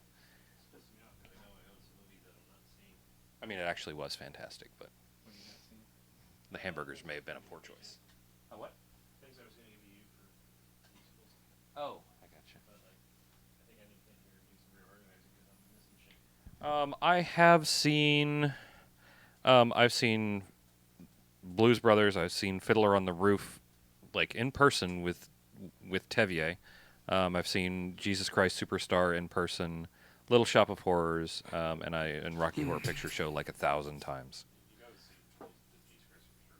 The movie though, it's good. Okay. Just saying. Like it does some weird. Have you ever seen Tommy? No, I have not. I don't feel like I have any interest in actually watching Tommy. It's about For some. pinball. Yeah, I know, but It's about pinball. It's you just talk about weird fucking musicals. Yeah, it's fucking nuts. It is not what you think it's going to be. it's about a blind kid that plays pinball, right? Yes. And all the music is by The Who. Yeah. I'll just say it is not conventional in any way, shape, or form. Like if you think it's like, oh, it's gonna be nice. It's gonna be weird. It's great. I fucking love it so much. I don't know where the fuck my shit is. I don't know. Like, why'd you fuck with your shit? I don't know. I like just can't find several movies I was looking for. Well, there's one. I don't know if you've ever seen this. Weird musical. Oh, I have not seen that. I should probably. You can open it. All right. I've seen it. It's just like you know. How did you see it? Because I've seen it before that Blu-ray came out. You seen it in the theater? No, I think I saw it on DVD. But I don't know that. What? Yeah, before Blu-ray. You know how much I'd forgotten about DVDs? Are there some down there in that pile? What? I've been going to like Second and Charles and places looking for some stuff on because it's only came out on DVD, it didn't come out on Blu-ray. Totally forgot the whole they released separate full screen DVDs. Oh no. Full screen, widescreen? You left my mind. Like got home and I was like, son of a bitch, full frame. What the Yep. fuck? Fucking old people and their inability to change. Yep. I was so mad. It was the maddest I've been at a physical object in quite some time. So you're actually mad at the physical object. Yeah. Okay. Not myself. All right. Yeah, I actually had to have a fight in person at a Best Buy. Not that like I really needed to own this movie. Someone Fight. gave it to me. It was League of Extraordinary Gentlemen, and they gave me a full frame copy. And I was like, I could just return this and be an asshole because when they come look at they're like, "Where's that movie I gave you?" Yeah. But I was like, I had to be like, go to the Best Buy and be like, I would like to exchange this movie for the widescreen version. And they're like, "But why don't you want the whole thing to take up your television?" And I was just like, Bitch. I was like, I will fucking shit on this desk right now, just to prove a point. Wow, that escalated quickly. Yeah. Weird. It's a point worth making. How weird do you want? This movie fucking goes places. Which one? Like, people either love it or hate it. Ah. No. What? Oh, hey, thanks. That's what you showed me. Yeah. Just take it. Decide. Okay. No. Need some network cables? No, USB-Cs. Now, somewhere I thought I owned Jesus Christ Superstar. I thought I owned a Vita, and I thought I owned Hair. I don't care about Avita. You should. I don't care. Okay. That makes two of us. Hey, Don't cry for them. Argentina. That as far as musicals go, that has like 4 or 5 of the best songs in a fucking row you'll ever hear. Isn't that by the guy that made The Wall? The director? Yes, Yes. actually. Yeah. He should watch The Wall. You should watch The Wall. It's weird. Yeah, build the wall. Is Avita? It has Antonio Banderas. It does. It has peak Antonio Banderas. That's- Actually. Oh, so Banderas. Certainly my draw to Yeah. want to watch it. Is it I wouldn't say more it's not. musical theater or more? It's traditional. I mean, it's Andrew Lloyd Webber, Tim Rice kind of theater. You know. All right. It's that's real hit and miss for me, or hit or miss for me. Like Give me that card, traditional though. musical theater. Right. I mean, the music or the way it's directed is damn good too. It's got some cool stuff going on. All right. I've got to shut this down. Good night. Good night. Fare thee well. Thanks for tuning in.